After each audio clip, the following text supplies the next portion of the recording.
We got a great show for you today. We're going to start off with our old friend Thaddeus Brown, who is back to visit us for the break from Dubai.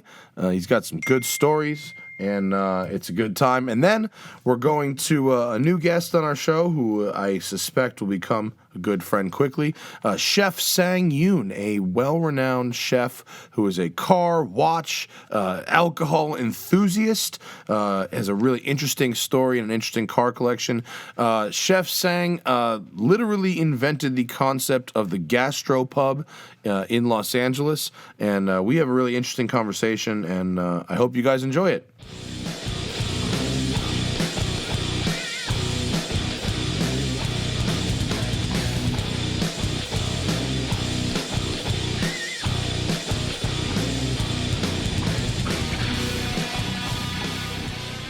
Talking about Spike Lee.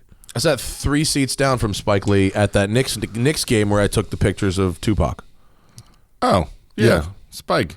So good old Spike. One of my favorite Spike Lee shots is, in a lot of his movies, he's like the main actor's on a moving dolly with the camera fixed. Yeah. And it's all dreamlike. Yes. We did one of those with James Walker in the Pagani factory. Uh-huh. Great. Amazing. That's it's like the more expensive version of the Blair Witch Project shot, right? Yeah, kind of. So we're on the dolly that moves the Paganis around and shit, but the client didn't like the shot. Really? I thought it was great. Some say the client knows best. What is the dolly that moves don't. the Paganis around? What is that? It's just like a dolly. Just like Gojek's? Yeah, but you can drive it. Oh, yeah. It's like... You've seen that shit. Yeah, it's like one of those like the things they use at Costco to move pallets around, but a little bit bigger. But like expensive cars. Yeah, but the same technology. Yeah, same idea. Same super high technology of motorized, dollies. Yeah. If it was automated, then I'd say it's super high I would technology. love for like a warehouse worker to just win a trip and go visit Italy and be like, yeah, we use that to move the toilet paper. Yeah, I work for Shaman. Is this the show now? Yeah, we're going. Oh, this is it. Yeah. I didn't see the green light. Hello. You need one it's of that green light. The big ones We up need there. an on-air light. Yeah, I'm gonna wire more stuff here. That's gonna. Yeah, I'm gonna do that. Zach is done. Cut to. Zach's done with wiring. Smoking Tire Podcast. We're here. It's go time. Morning show. It's like a morning show. We had our coffee and our bagels. I learned why you shouldn't. Oh, I'm like hanging out in Thad's shot there. I learned why you shouldn't eat bagels in Studio B because you don't own a vacuum yet and it's carpeted. What's up, people? How are you? It's the Smoking Tire Podcast. Thaddeus Brown. Mm-hmm. Dubizzle is in the house. Zachary is in the house. Timmy's still in Maryland. Maryland. Eating crab. Eating crabs, doing things with his pops. So he's off. We're here. Hello. Happy New... Is it... Well... When will this go up? This will go up we're ahead. January 8th or something. Yeah, we're a little bit ahead. So when's Later. the New Year's episode? The last one. the one we already did. Recapped? We already did it. Yeah. Here we are. It's good. What's good, people? Been doing anything? We got some things going on. I've been working with wrenches. Oh, Did you break something? Yeah, remember we went for the canyon drive? Uh-huh. It was great, and we had a lot of fun. You guys brought the Focus, I had my car. Yeah. And then I got 3 blocks from my house, and it's like, blah, blah, blah, blah, blah, blah. And I'm like, what the fuck? and I mean, the good thing about new cars is that they were intimidating, but now you plug a computer in and it says this is wrong. Yeah. Versus when I had an old car and it was like You had to guess. right, which Yeah. I guessed wrong. So I plugged it in. I needed a new coil pack, which I did in 45 minutes. It's actually pretty easy. Yeah, isn't it just right on the top, like a spark plug Surprised. wire? It's The thing? 45 minutes. Yeah. Seems actually kind of like a lot for a coil pack. Is that just me? Is it not a lot? Is it? Well, I had to take off my strut bar, my little valve cover, and then take it out. Oh. So you have It's to not get like things out of the easy way. access like some other cars. No, like right? an LS, you just right there. Yeah. So that's why it took 45 minutes. But that's- I don't think otherwise, that's Because bad the from the BMW whole- E46 M3 is the most precision engineered vehicle it's very in tight. the history of German motoring. Indeed. The engine is made of diamonds. Did you know this? No, it's a special fragile diamond. Very fragile. It's the world's only fragile diamonds. Yeah, it's a balsa wood that diamond. make up. That's the new market. Well, if Let's he get on wanted that Tiffany's bit. yeah, right. The new Tiffany's edition. It's That'd be funny. The fragile diamond when your love is really fragile. That's exactly. Do you know that Tiffany's started the diamond as an engagement thing, Bastards. engagement ring thing, the diamonds are forever thing, and the I thought that was De Beers. no, and I think it and the wait, and the 2 month salary thing were all in the same like ad campaign. Those bastards. Yep. Wait, did De Beers do Diamonds Are Forever? Or I feel like Tiffany's did all three. I was told that James Tiffany's Bond. did all three of those in one I ad could see campaign in that. like the 30s, where it was the engagement ring, the Diamonds Are Forever, and the 2 months salary spending on one was all in one thing. It was De Beers. It was De an Beers? Ayer copywriter. Diamonds Are Forever. Oh, so De Beers was Diamonds Are Forever. Okay, then just the 40s. other two. Yeah. The 2 months thing and the engagement ring thing were invented by Tiffany's, which is But, like, a why? pimp way to invent. Genius. You got to make people, hey, you got to do this. Yeah. If you don't, your girl's going to be pissed. Original Bitcoin. Because back then it was only the girl you're marrying, because you don't marry anybody else back in this day. Yeah, The And first one. there was one, and it was arranged, and it was because you were gonna get her dad's hardware store. Yeah. Or their 500 cattle. Yeah. Or cows. A dowry. I was actually considering. I think Hannah's parents would find it funny if I bring them a goat or two. I think they would, For 12 minutes. And not then a they'd be lot like, of people "Well," and then you leave. You have to commit and leave. Leave I have and to then go, leave the goat Because that's there. what a dowry Yeah. is. You're giving them the goat. Yeah. And then I see think what they they do. find the humor in that. But the problem with Hannah's family is they're extremely committed, even beyond where most people would find it societally acceptable. And so I would have to then be that committed to that joke. And I'd have to leave the goats there until they hated me. Great standoff. Really great standoff. I think you leave the goat, then 2 days later, goat supplies show up. Like a bunch of hay. pallet of goat pellets. And then, like, some other shit. And you're like, a bag of aluminum cans. Don't they chew on cans? I think I would send like goats do? chicken stock and tomatoes. I'm like, goat's pretty good. 2 months later, send some them charcoal. supplies for a soup. Instruction: how to just start emailing them articles on how to roast goat head. It's all play up to when they have to Very good. murder the gift. Oh man, how did we even get on fucking goats? Dowries, Weddings. diamonds, Right. Fragility. M3 BMWs. engines are not exactly the fragility. They're more like a goat than a diamond. The fragile diamond. It's coming They'll back. eat through your house and bank account. It's everyone's like, oh, they're so reliable. It's like, well, the rotating assembly is. So it's actually like you have a diamond, but then the safe it's stored in is made Yeah. of paper. Well, actually, no. This brings up an interesting point. We could get into an actual car discussion for once. Fragile diamond. The as Zach so the rotating assembly of the S54 engine is very strong, and apparently everything bolted to it is made of plastic. And this is where Zach is going to this.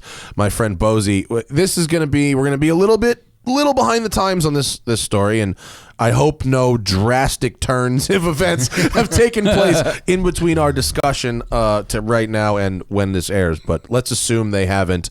And from what it seems, I've been back and forth with Bozy about this issue, and what of course I'm talking about is the Focus RS head gasket issue.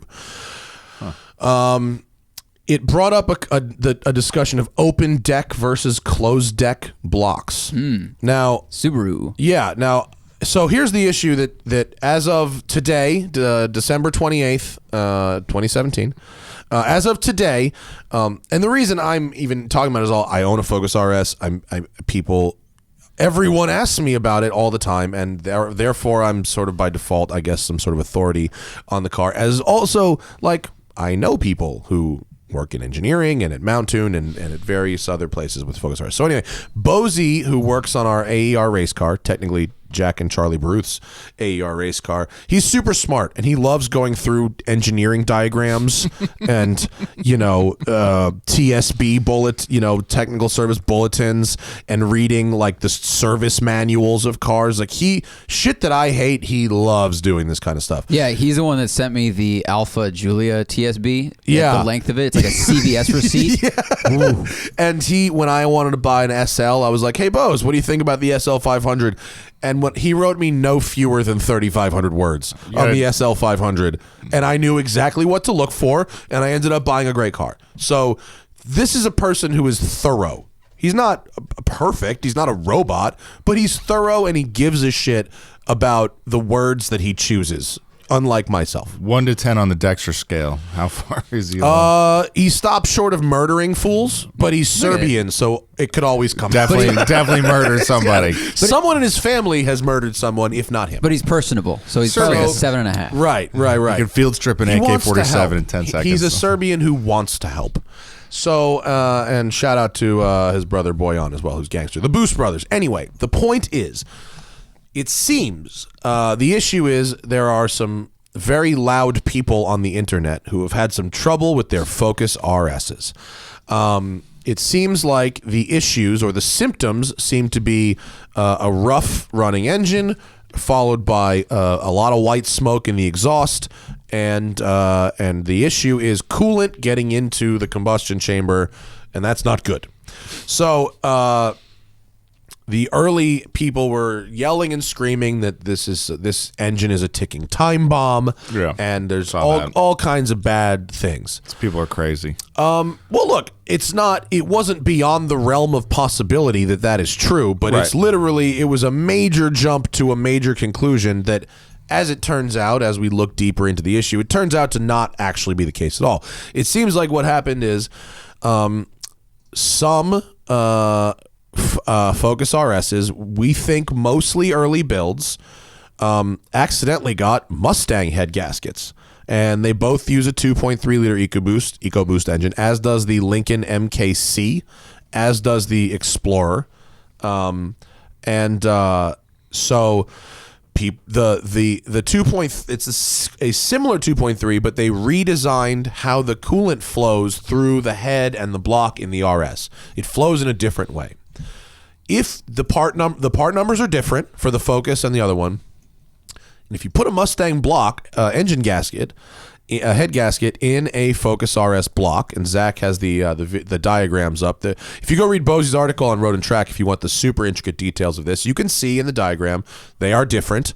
And if you put a Mustang, but close enough that an assembly line worker would not notice the difference. It fits. You can put it on and it will fit. Some holes line up, but probably not all the holes. I think the holes line up. It's all like the bolt holes line up. Yeah. But there's basically the head design or the block design on the Focus deletes one of the coolant flows like areas that the Mustang has and diverts it in a different way. And then so the head gasket bolts because the spacing of the cylinders is the same, the bolts are the same. But now, if you, from my understanding, because some of the diagrams which were pulled off of Ford, it's not Bosey's fault, were like very similar. It was like the colors of the Mustang and the Focus is kind of hard to see. Yeah, because they're probably from service manuals for two different cars. Like nobody would be comparing them. But it's basically like you can have a pocket, I believe, where the coolant will be trying to flow in the RS, and if you put the wrong head gasket on, it goes into a place it's not supposed to be. It can overheat and then start to separate boils, things. and the boiling coolant somewhere. Breaks down the gasket, and then it ends up in the combustion chamber. This is the problem. So I think that the issue is that the wrong head gaskets were put on a few cars. Okay. The biggest Focus RS forum indicates 48 cars that had issues. The estimate is less than 5%. I've heard between 1 and 3% of cars built before June 2016. My car, I did an oil test. My car's fine.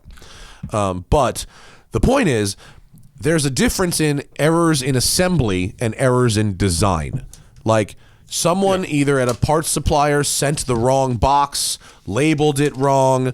One dumb guy put this box here instead of here, and someone who didn't know any better assembled some engines. And why were some early builds affected and some late? I think the engine to car ratio, like how an assembly line works, is not necessarily 1-to-1.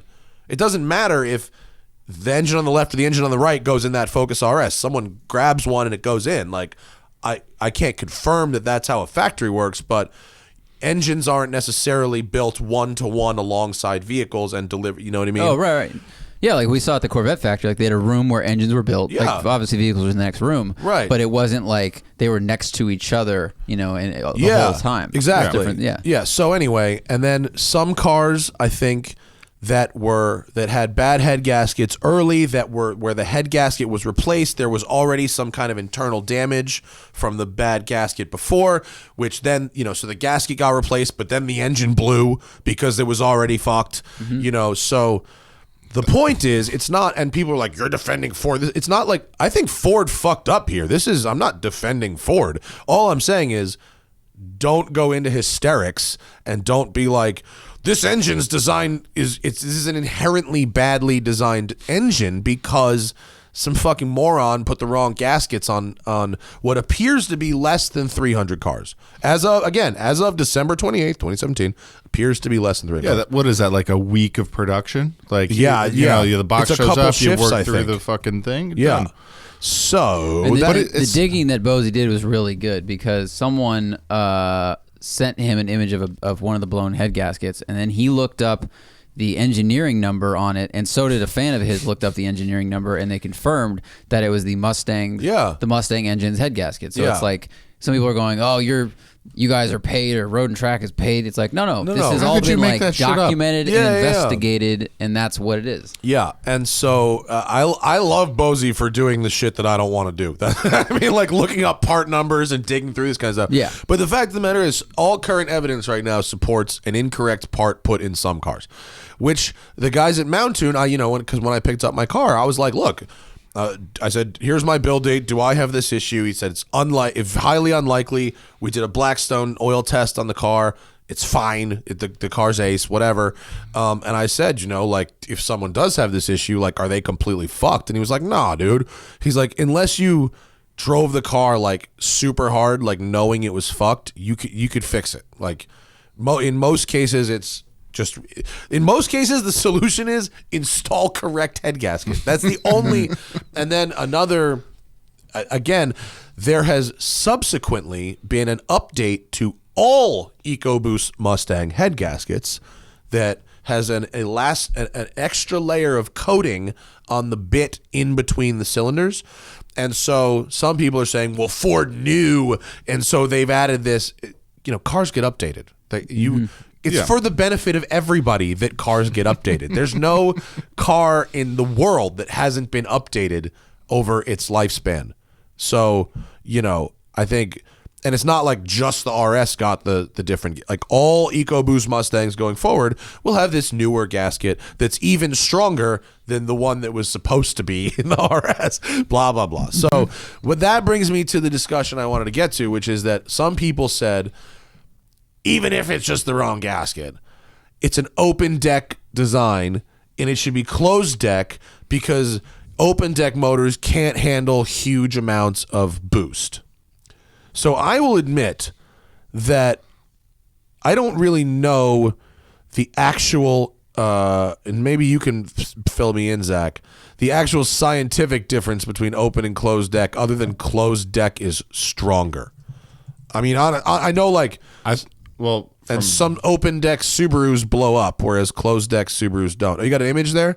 Is that a side by side? Oh, okay. If that's all we need to know. So I think it's structural rigidity thing that happens. Yeah, if that's open deck on the left and closed deck on the right, it looks like closed deck has a lot more metal around the cylinders. It's cheaper to manufacture an engine this way. It's using less metal. Simpler, it's using less metal. It's probably lighter also. And I mean, people are correct. Like, you can't run huge power through the open deck cylinders of Subarus versus a closed deck one. Yeah, basically, like, it's almost open. The open deck engine almost looks like you took, call it a 6-pack of soda and put it inside of a cooler. Right. Versus taking that 6-pack of soda, putting it in the cooler, and then filling the gaps with metal. Yeah, it's like when you put them in the cooler, you just... you put tape like at one end of like at the 3 o'clock and the 9 o'clock of each soda can. Yeah. And then when it's closed deck, it's a lot more filled in like an epoxy. I mean, people are probably right. But no, look, well, I think they're right in that stronger's better. And wouldn't it be nice if every manufacturer could overbuild every engine? Right? But like the fact is, like, it's nice that a Supra block can hold 2,000 horsepower, but is it Toyota's responsibility to make a block that can hold is it Ford's responsibility to make an engine that can stand up to, 100% or 80% increased power levels. I say this, by the way, as someone who has modified the fucking car. Well, you're not trying to let people build WRC cars out of your Focus RS. Like, Right. There's no incentive for them to build it stronger. They build it for what it needs to do. And I think a lot of people forget, like, we all just want things, but every improvement or change that can be made in a car can cost more money. Like, dude. why doesn't this have real carbon instead of this overlay? Why isn't this? Because it's a all fraction gonna add of up. yeah. I mean, look You at know? the shocks on the fucking RS. Like, why could Ford have built an RS that rides like my car rides now from the factory? Like of course they could. It would cost that would make the car $50,000 or Yeah. $48,000 or whatever the number was. They didn't want to go over. It would punch it significantly over. Well, didn't the GT350 have like the trick suspension with the magnetic stuff? It does, yes. Yeah, so that's a partsman thing that could go on the RS. It would be solved already. Well, they have the right technology and stuff. Yeah, but I mean, I suppose. Well, they buy those magnetic shocks. Those are Yeah, supplied. like it's not you know. Focus could have or Ford Oh, could yeah, have done it it. exists. Like, not tough. But it's money. You Yeah. know, Yeah. they What it had comes to down make to. sure that whatever the price point was of the Golf R and the STI, the Focus RS was the same. You It's a very delicate balance between how much can this be sold for, so like the marketing sales team, and how much do we have to spend to build this I car. apologize. I have to step away So- from this podcast, please. Like, if you look at this open, here's closed deck, semi-closed deck, and open deck. Right. So, the one on the right that's the weakest, cheapest engine. Yeah, You know. you just put a machine in, buzz it all the way around. You don't have to build any extra channels or anything. Yeah, and think It's about how much, simple. like, the material you save. Say you're building 500,000 engines. Well, you got to take know. all that. Well, I guess these would be cast anyway. So. Probably cast, but you're saving raw material. Yeah. So the more engines you're building, so that's why, like, the Supra, I think, came about in that age when. Well, they wanted it to last forever. 'Cause they were Now they know. overbuilding. Yeah. Well, look at how long people own cars now. They know people switch out of their new cars every 3 years, so they need to build it. They only need to build it to last that short amount of time span. It was not planned obsolescence, but it's Profit. It's profit, and it's also not. not necessary. It's not your responsibility to overbuild. Right. I mean, it's nice if they do. That's a nice treat. We should all be happy when someone decides to give you something like a Ford GT engine, Right. Yeah. where you can go 1,500 horsepower or something like that. But I don't think it's their responsibility. The big EcoBoosts build huge power. I've seen those, like What? the twin turbo, Like the 3.5? like the in the truck F-150s. motors? Yeah. People are building those Well, crazy. They strong. are, and other people are talking about how they blow up all the time. I don't know. I have no. I mean, this is Yeah. it's anecdotal. I've never really seen a big power EcoBoost build besides like the new 4GT and Say shit. like 700 horsepower. or Really, something. in trucks in F1? Yeah. Is that what they're doing in Dubai right now? It's around. Really? Are they doing turbos and stuff on them? No, just the EcoBoost twin turbo thing. Well, yeah, I know, Just but are crank they? it up. I know, but are they doing Oh, like a big- big turbo setup? Like, what are you doing to I get don't. 700 horsepower out of a fucking I EcoBoost? have no idea. Zach, you see anything good there?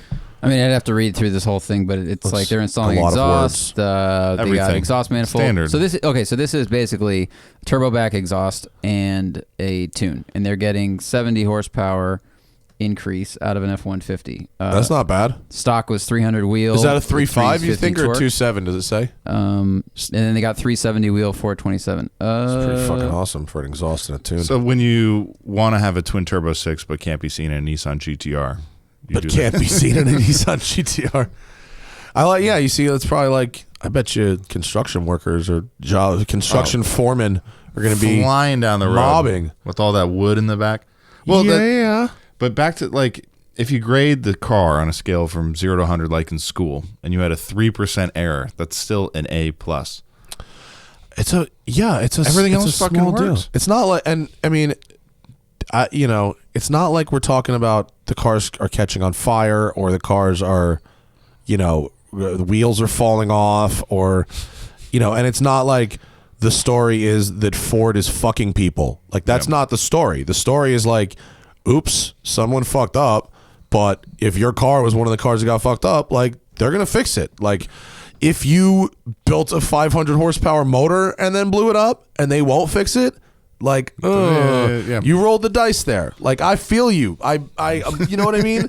Emotionally. Like, I'm sure everyone at this table would sympathize with anybody that bought a brand new car and modified it, right, a bunch, and then something like this head gasket issue comes up and you blow your engine up and Ford says, well, you know, how do we know? Because you modified it. Like, I sympathize with that guy, but ultimately in that issue, like, I would still side with Ford.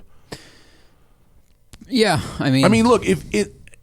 I know it's a bummer, but you did change the car, and a lot of people are going to go, but this car can do it, this car can do it, and that's true. Like, but I think the people, especially today, we get so lost in 2Js making 2,000 horsepower and LS engines making 1,000 horsepower. You forget that there are engines that can't do that. Like, Evos can make more power than STIs because of the open closed deck thing. Like, there are just cars that can't make as much power as you want reliably all the time. Well, like, but also, like, isn't there a personal responsibility? Like, I modified my Focus RS. Like, if I blow that car up, I have to accept the fact. You know, of course, I would try and get it warranted. I would try and do whatever. And if someone else did that, like, I would understand them trying to do it. I wouldn't, like, put a fucking all caps video post about it, trying to shame Ford into it or something, you know, absurd. No, I think people, they just want this car that they like to be capable of anything. But I think there's a level of personal responsibility you have to take if you're going to modify your car. Where, like, if there's some major recall that you might be able to, that some bean counter might fuck you out of an engine because their job is to save money on it. You know, their job is to save money on this recall, and they're not obligated to give you an engine because your car had a bigger turbo on it. Psh, I feel bad, but, like, not that bad. If it happened to me, I wouldn't expect anyone to feel bad for me if I blew my motor up in my tuned car. I would expect zero sympathy, and I think we all know I would get zero sympathy.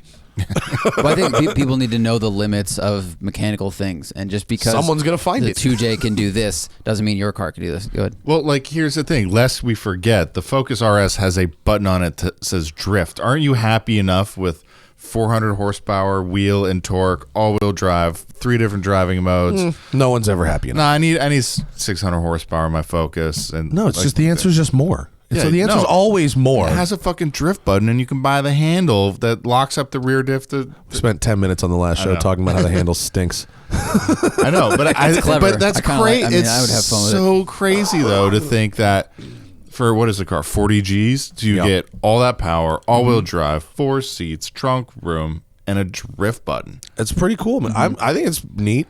Like, you can't enjoy driving. You can't have 700 horsepower. No, you can't. And just let it be. If it had much more than it has now, I don't think you'd get much. It's not a roll racing car. Like, if you want that, there's so many other options. Well, and also specifically with the RS, there is a big difference between 99% throttle and 100% throttle, and that's because of the overboost function. Where, unlike your Fiesta ST, in which the Cobb tune would sort of unlock overboost at lesser throttle inputs, the RS, even with the tune on it, you still only get overboost at full throttle. So it's like, on a track, it's fucking fast when you truly are full throttle between every corner. But unless you have a very slow car, if you've got a fast car in the canyons, you're not going full throttle. Unless you're trying to win. Unless you're going to win the canyon. But you can't win practice. Yeah. You're just not in a fast car. There's not enough room. So there's not a lot of point to adding much power to the RS if you're not going to be on a racetrack, because you just won't get it without being on the floorboard. An obscene amount of torque would be nice, though. Well, you get that too, but you get it. But you get it on the floorboard. You know, you don't get it at. Well, we don't. But you mean if I put anti-lag on my car and it blows up, that's a problem? Right. People, when this guy broke an axle in his STI, he filmed it, and it was amazing because he did 6 clutch drops, like 4-wheel burnouts, and then on the 7th one, he snapped his axle, and he went on the forums and he was like, "How can?" And everyone went, crazy. "Are you a fucking idiot? Like, you filmed exactly what you did wrong." Yeah. You know, like. Your car won't be able to do every single thing you want. That's why it's like called compromise. the rear differential disengagements on the RS. You never hear about the pro racing drivers having those problems. You hear about people on forums who are like, "My rear diff disconnected," and you like, all the Mountune test drivers are like, "Funny, that's never happened to me," and I drive this thing on a racetrack for the those living. people probably don't know. Like, you can overheat and break almost any differential. Like the diff in my car, which is a viscous LSD. Like, if they're not known for braking, but if you like pro drift it, it will overheat and boil. Same with 350Zs, everything else. Like you need a more built piece of hardware to handle that kind of abuse. Well, I think people are misdiagnosing RS rear diff disengagement as overheating, which we've talked about before. It's not overheating. There's a software algorithm that's not related to the actual differential in any way. But someone somewhere has programmed a software algorithm into the RS that's a series of if-thens. And it's like, it goes through this list. And if you drive this car like a piece of shit through, 4 dozen if-thens, it has decided that that is enough. It demotes you to front-wheel drive. Yes, it has decided that you have inflicted enough potential damage on this vehicle that it's going to save itself. I think Bozy put up a more post about that yesterday after. Did he really? Yeah. About the rear diff? Yeah. Really? And I missed that? I guess after all the anger. It was late at night. Oh, really? Yeah. Okay. I'm going to go back and read that if he actually has another post about that. But does it then return back to all-wheel drive when you turn it off? Is it like a safe mode? Yeah. Oh, okay. It's just this. It's a stop. You're going to kill me mode. That's all it is. And you never hear about racing drivers experiencing it. Yeah.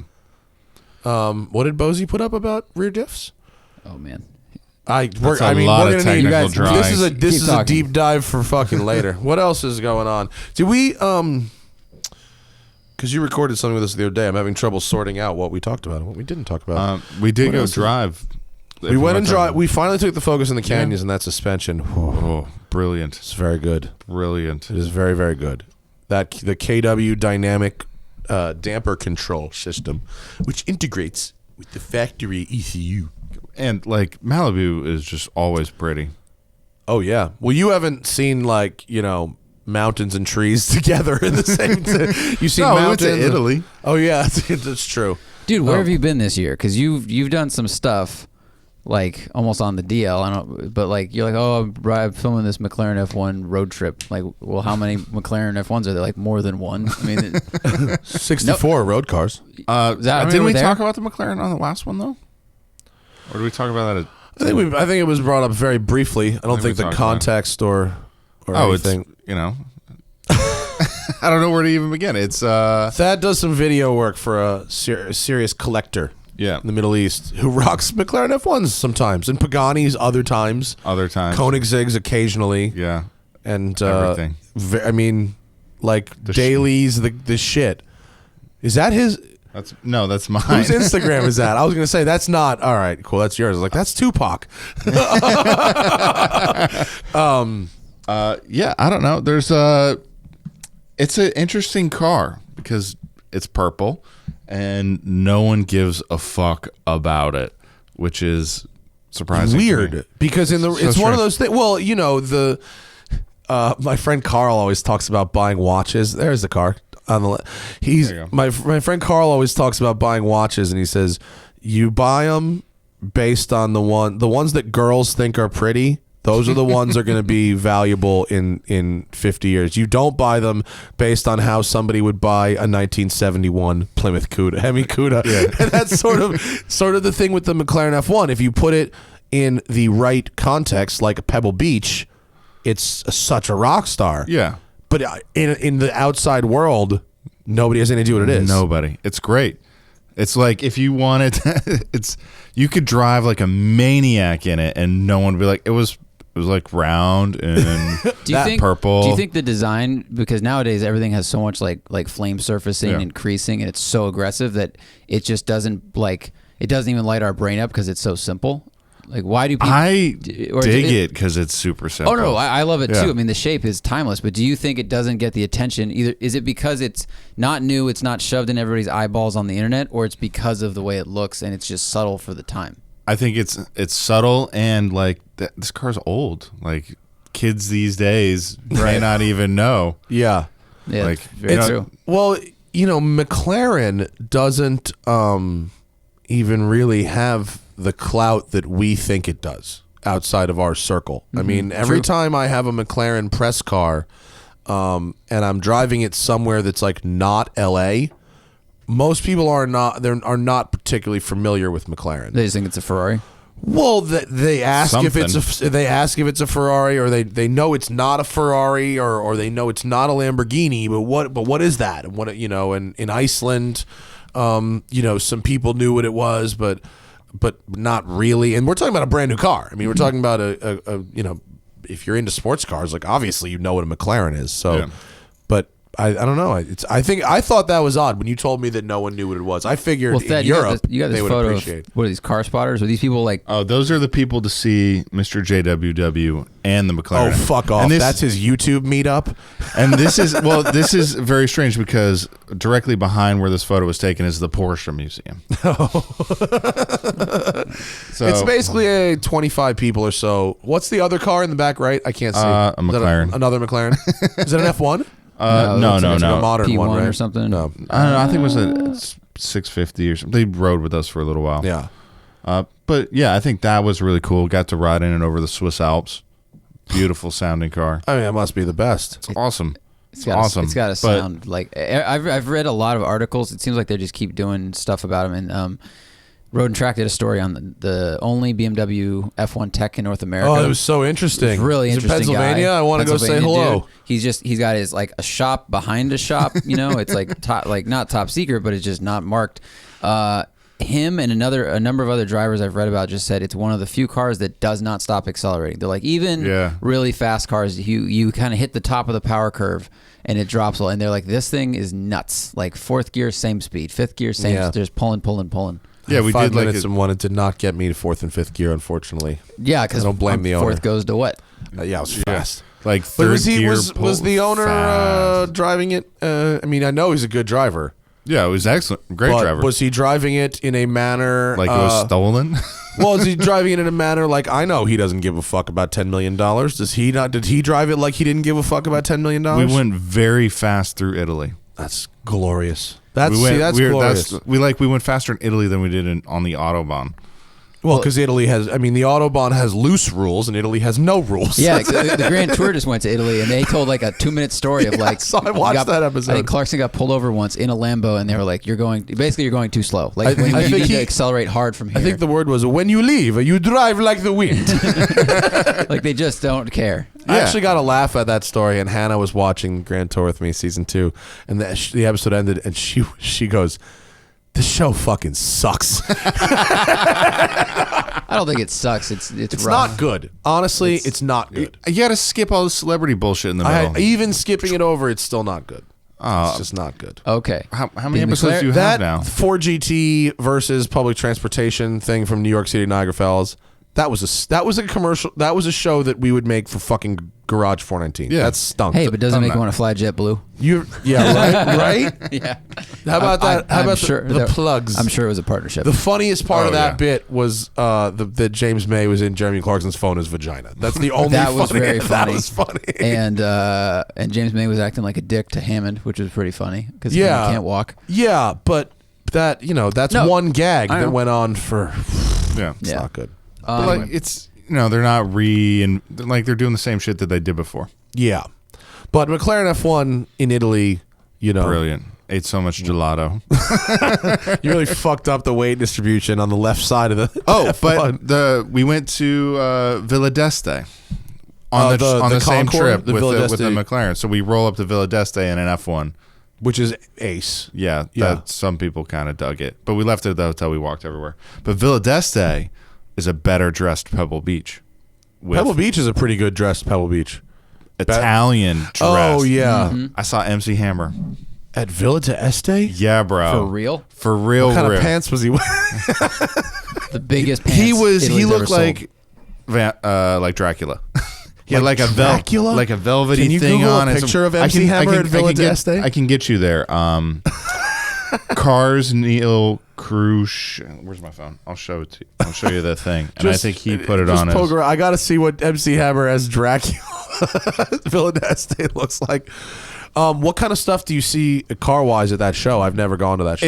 It's cool because it's not as big feeling like the actual Concours. It's like on Lake Como, It's right? on the lake. You can leave by boat. Is that it? Oh, Yeah, there you go. Look at Perfect. MC Is that Nick Hogan? Who's he with? No, that's Neil Crush. He's like a car dealer. They do rebody old school 250 short wheelbase cars. Oh, But- like GTO Engineering, is that him? No, different. Oh, look at MC. but- I love MC Hammer's.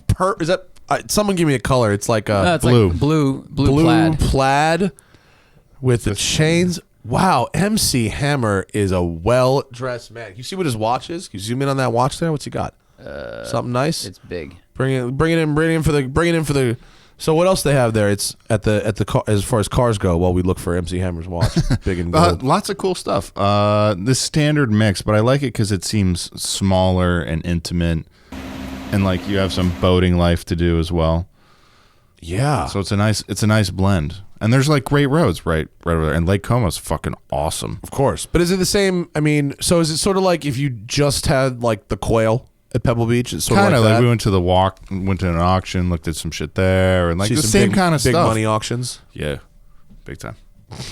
I forget what went. It was some Ferrari, another $15 million another fucking one. Ferrari. Yeah. Oh, but did you ride in the F1 through the tunnels around Lake Como? Was that the No. road you took? Because those are long and great. No, I mean, I drove just- in a Fiat 124, so I didn't hear anything. But We're in. I did it in the snowy Fiat bits. 124 and it was terrible. it's good. It's a fun tunnel though.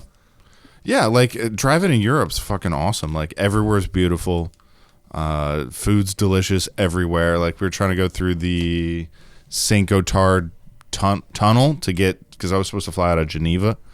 So we tried to get through there. Road was closed. Changed the flight, and we ate pizza on the fucking top, looking at this miles and miles of traffic. And then we drove to south of France. And Wow, a charmed life. That's But amazing. you weren't in the F1 the whole time. no, I was in a 1M. a BMW. Oh, that's 1M. not so bad. That's cool. He didn't let me drive though. Oh, really? I'm like, come on, let me drive. He's like, you're not insured in England for it. I'm like, we're not in England anymore. But it was like the 1M's fucking great. I forgot how good this. You could have bought one in 2011, put 30 or 40,000 miles on it, utterly for free. That They're is still selling amazing. right now. I mean, right now, 30, 40,000 mile stock clean car.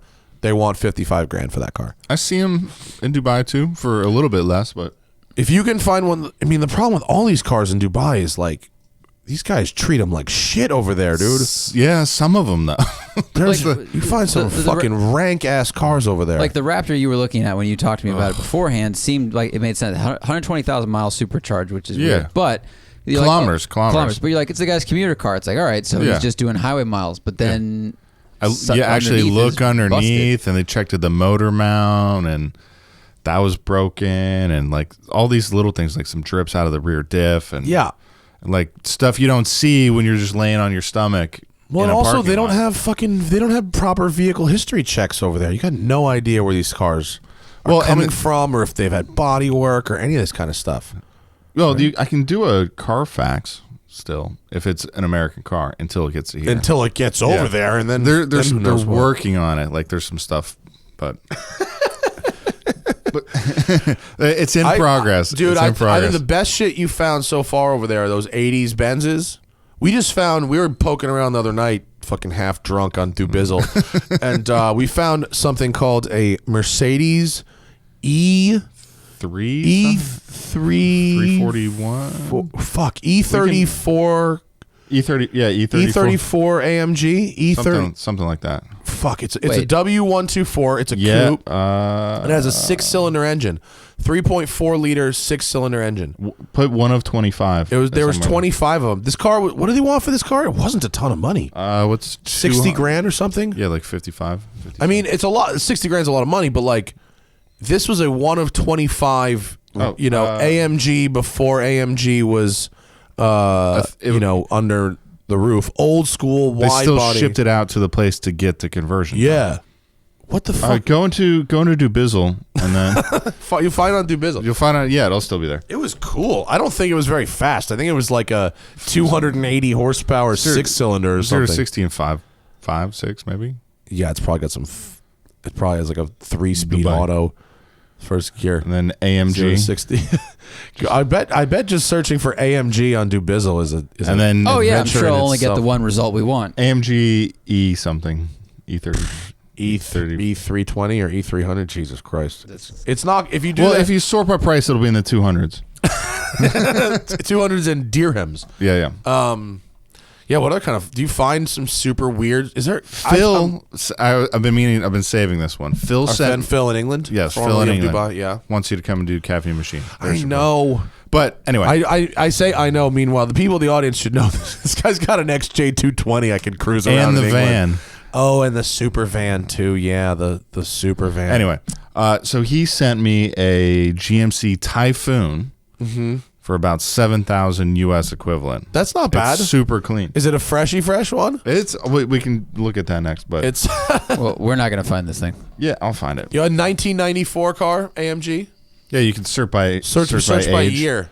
or yeah, just limit it to really 1995. this one's. I've never seen another one. It's worth finding if you can find it. Sorry if it seems like it's taking over time.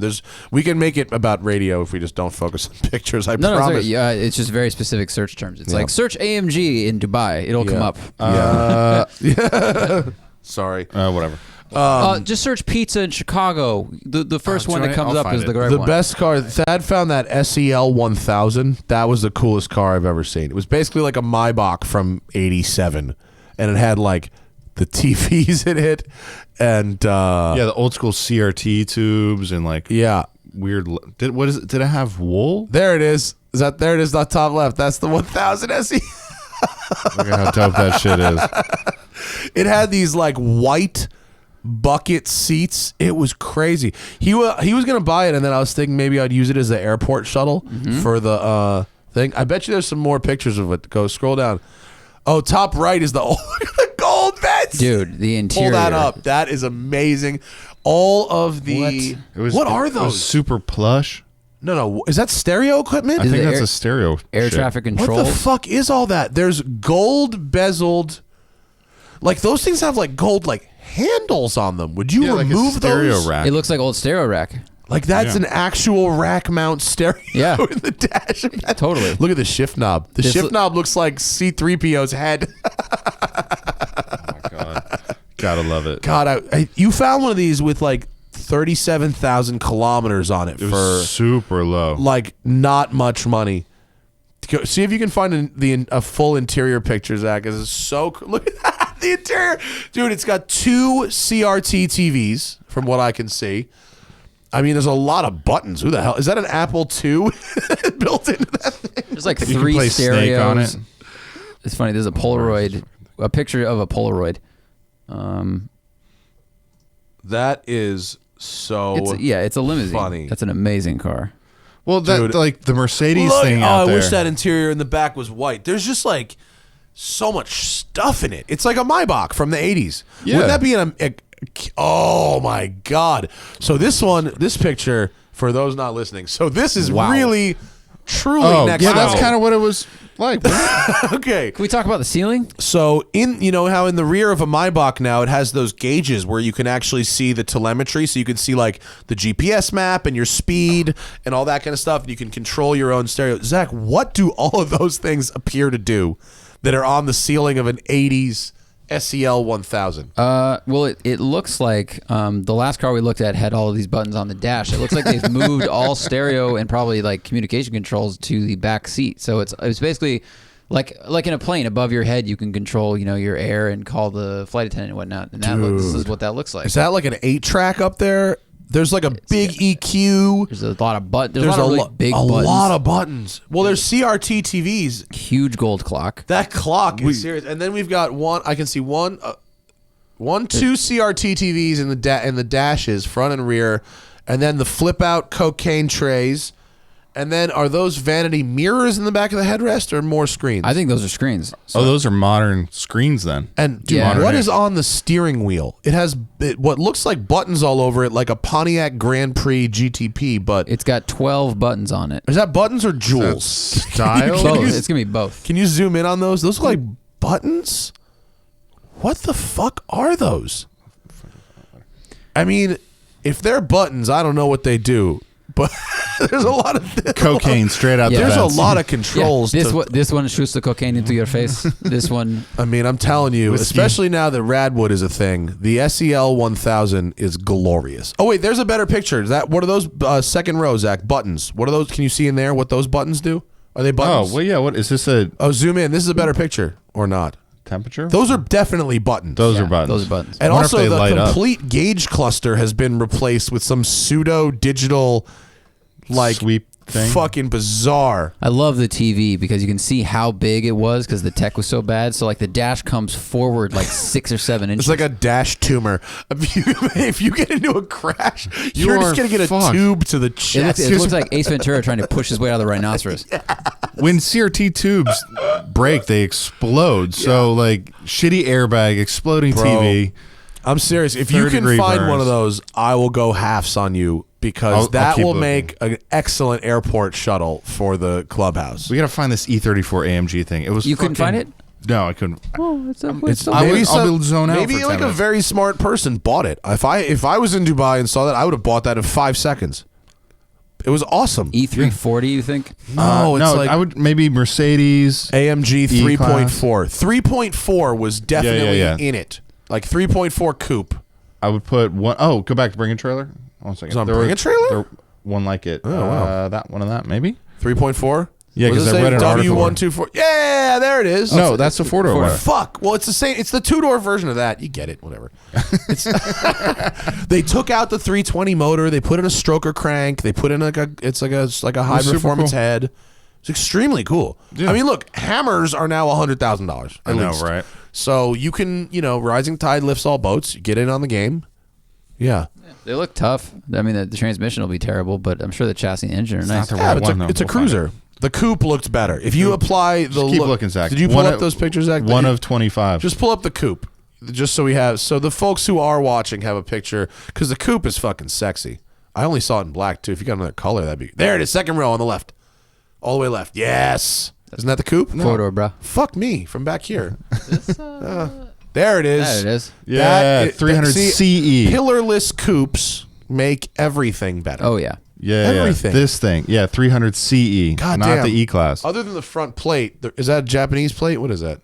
It's kanji, Thailand, right? somewhere, Thailand. Hong Kong. Who the fuck knows? That dude, the wide Understand. fenders and the period wheels. That shit is hot. All right, now go back to Dubizzle and find it. No. It was like 60 G's, but Yeah, that's it was, kick ass. It was super tough looking. It was nice. Very, very cool.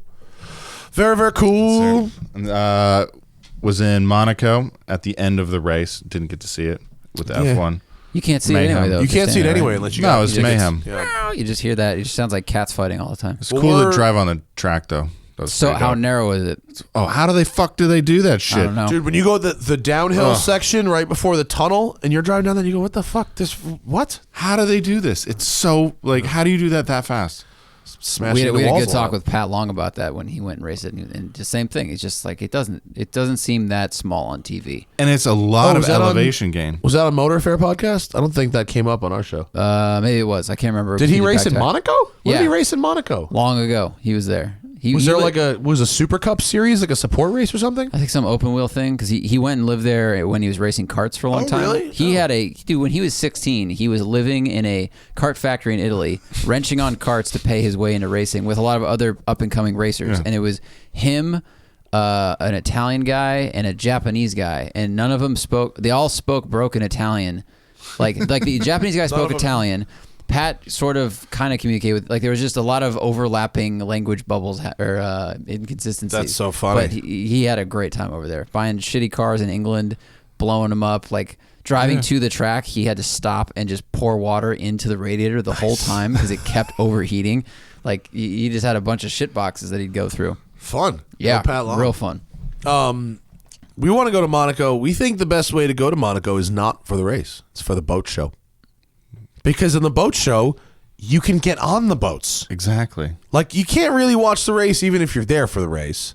And they jack you on everything. They may slightly jack you at the yacht show. Yeah, but there is no pounding in the ass like a Formula One pounding in the ass. At least do it on a 500 I mean, foot when you're yacht. talking about Monaco, and it's now granted, like Look at that shit. if you have that view there, and then you can just go on the boats, that looks gangster as fuck. I would really like to just drink champagne all day one day. Yeah.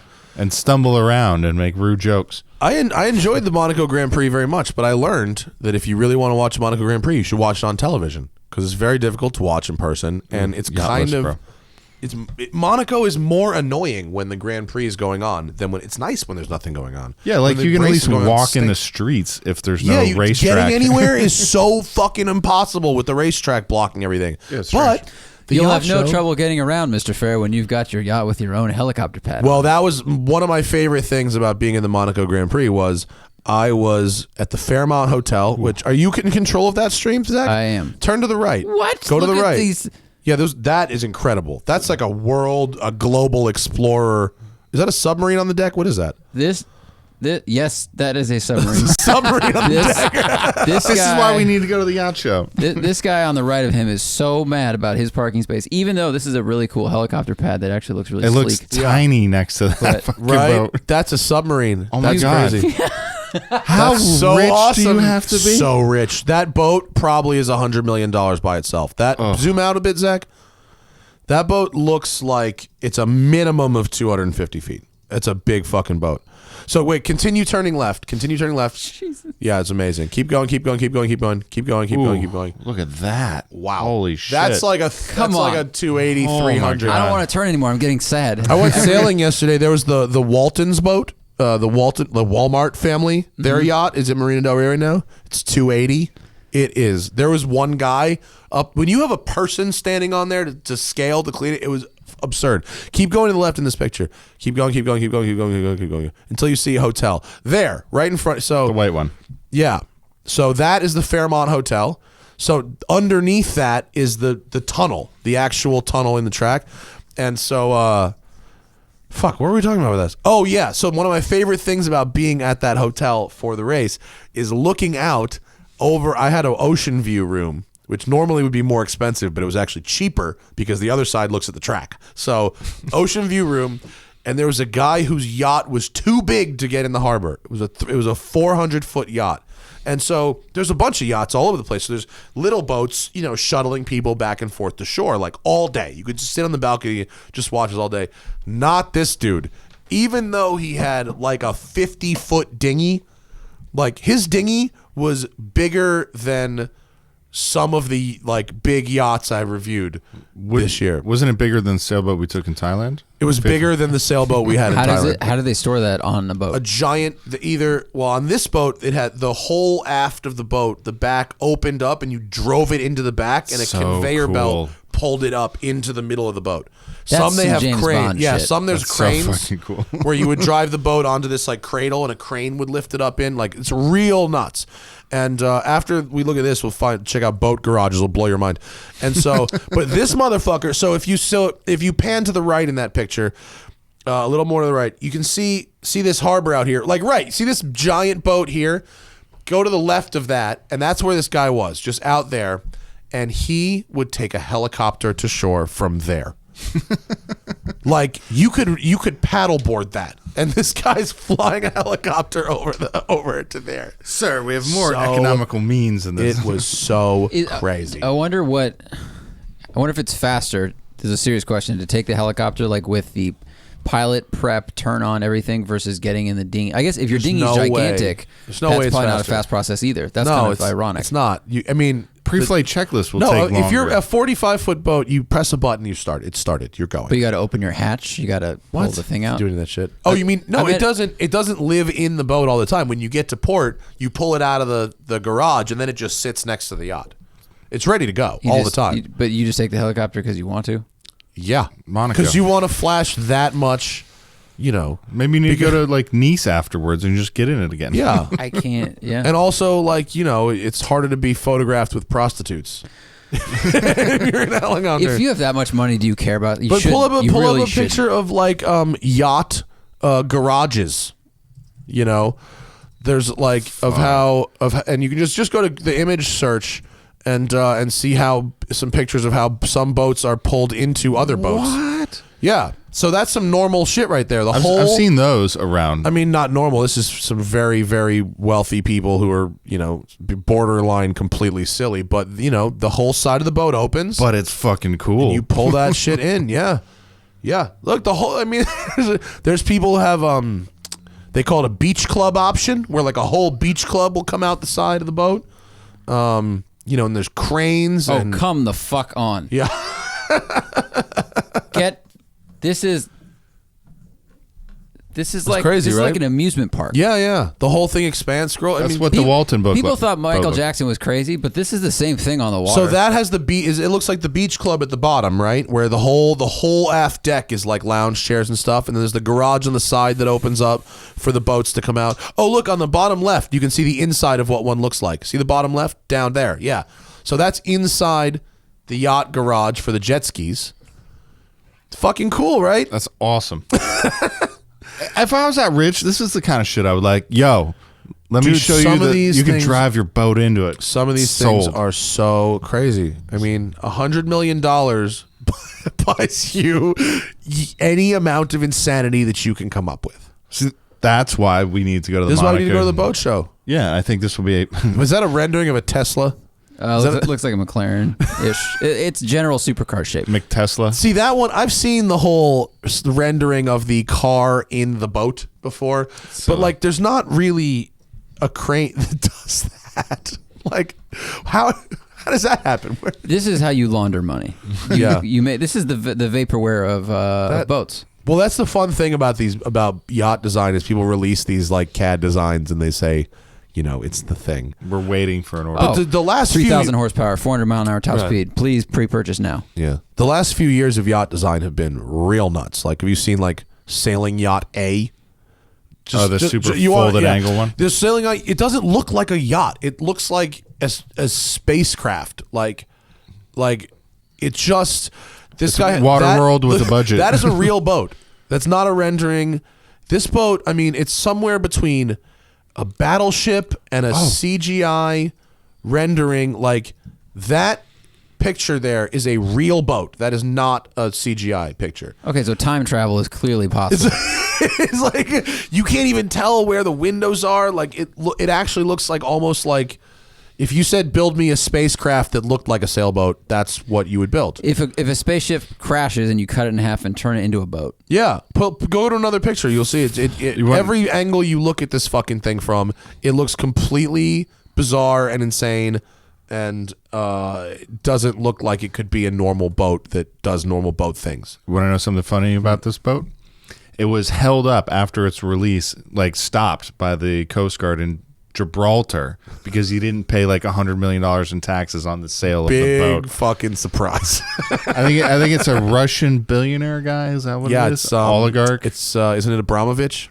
I think it's Roman Abramovich. Oh, which is yeah, the yeah. Russian standard vodka guy. So when do you become oligarch to billionaire though? Like, I mean, how does that dude, work? I- When's the switch? Shit. Or not all Depends oligarchs depends how billionaires? tight you are with Putin. I think it's more of a control thing. Yeah. I could look at this stuff all day because it's just so crazy.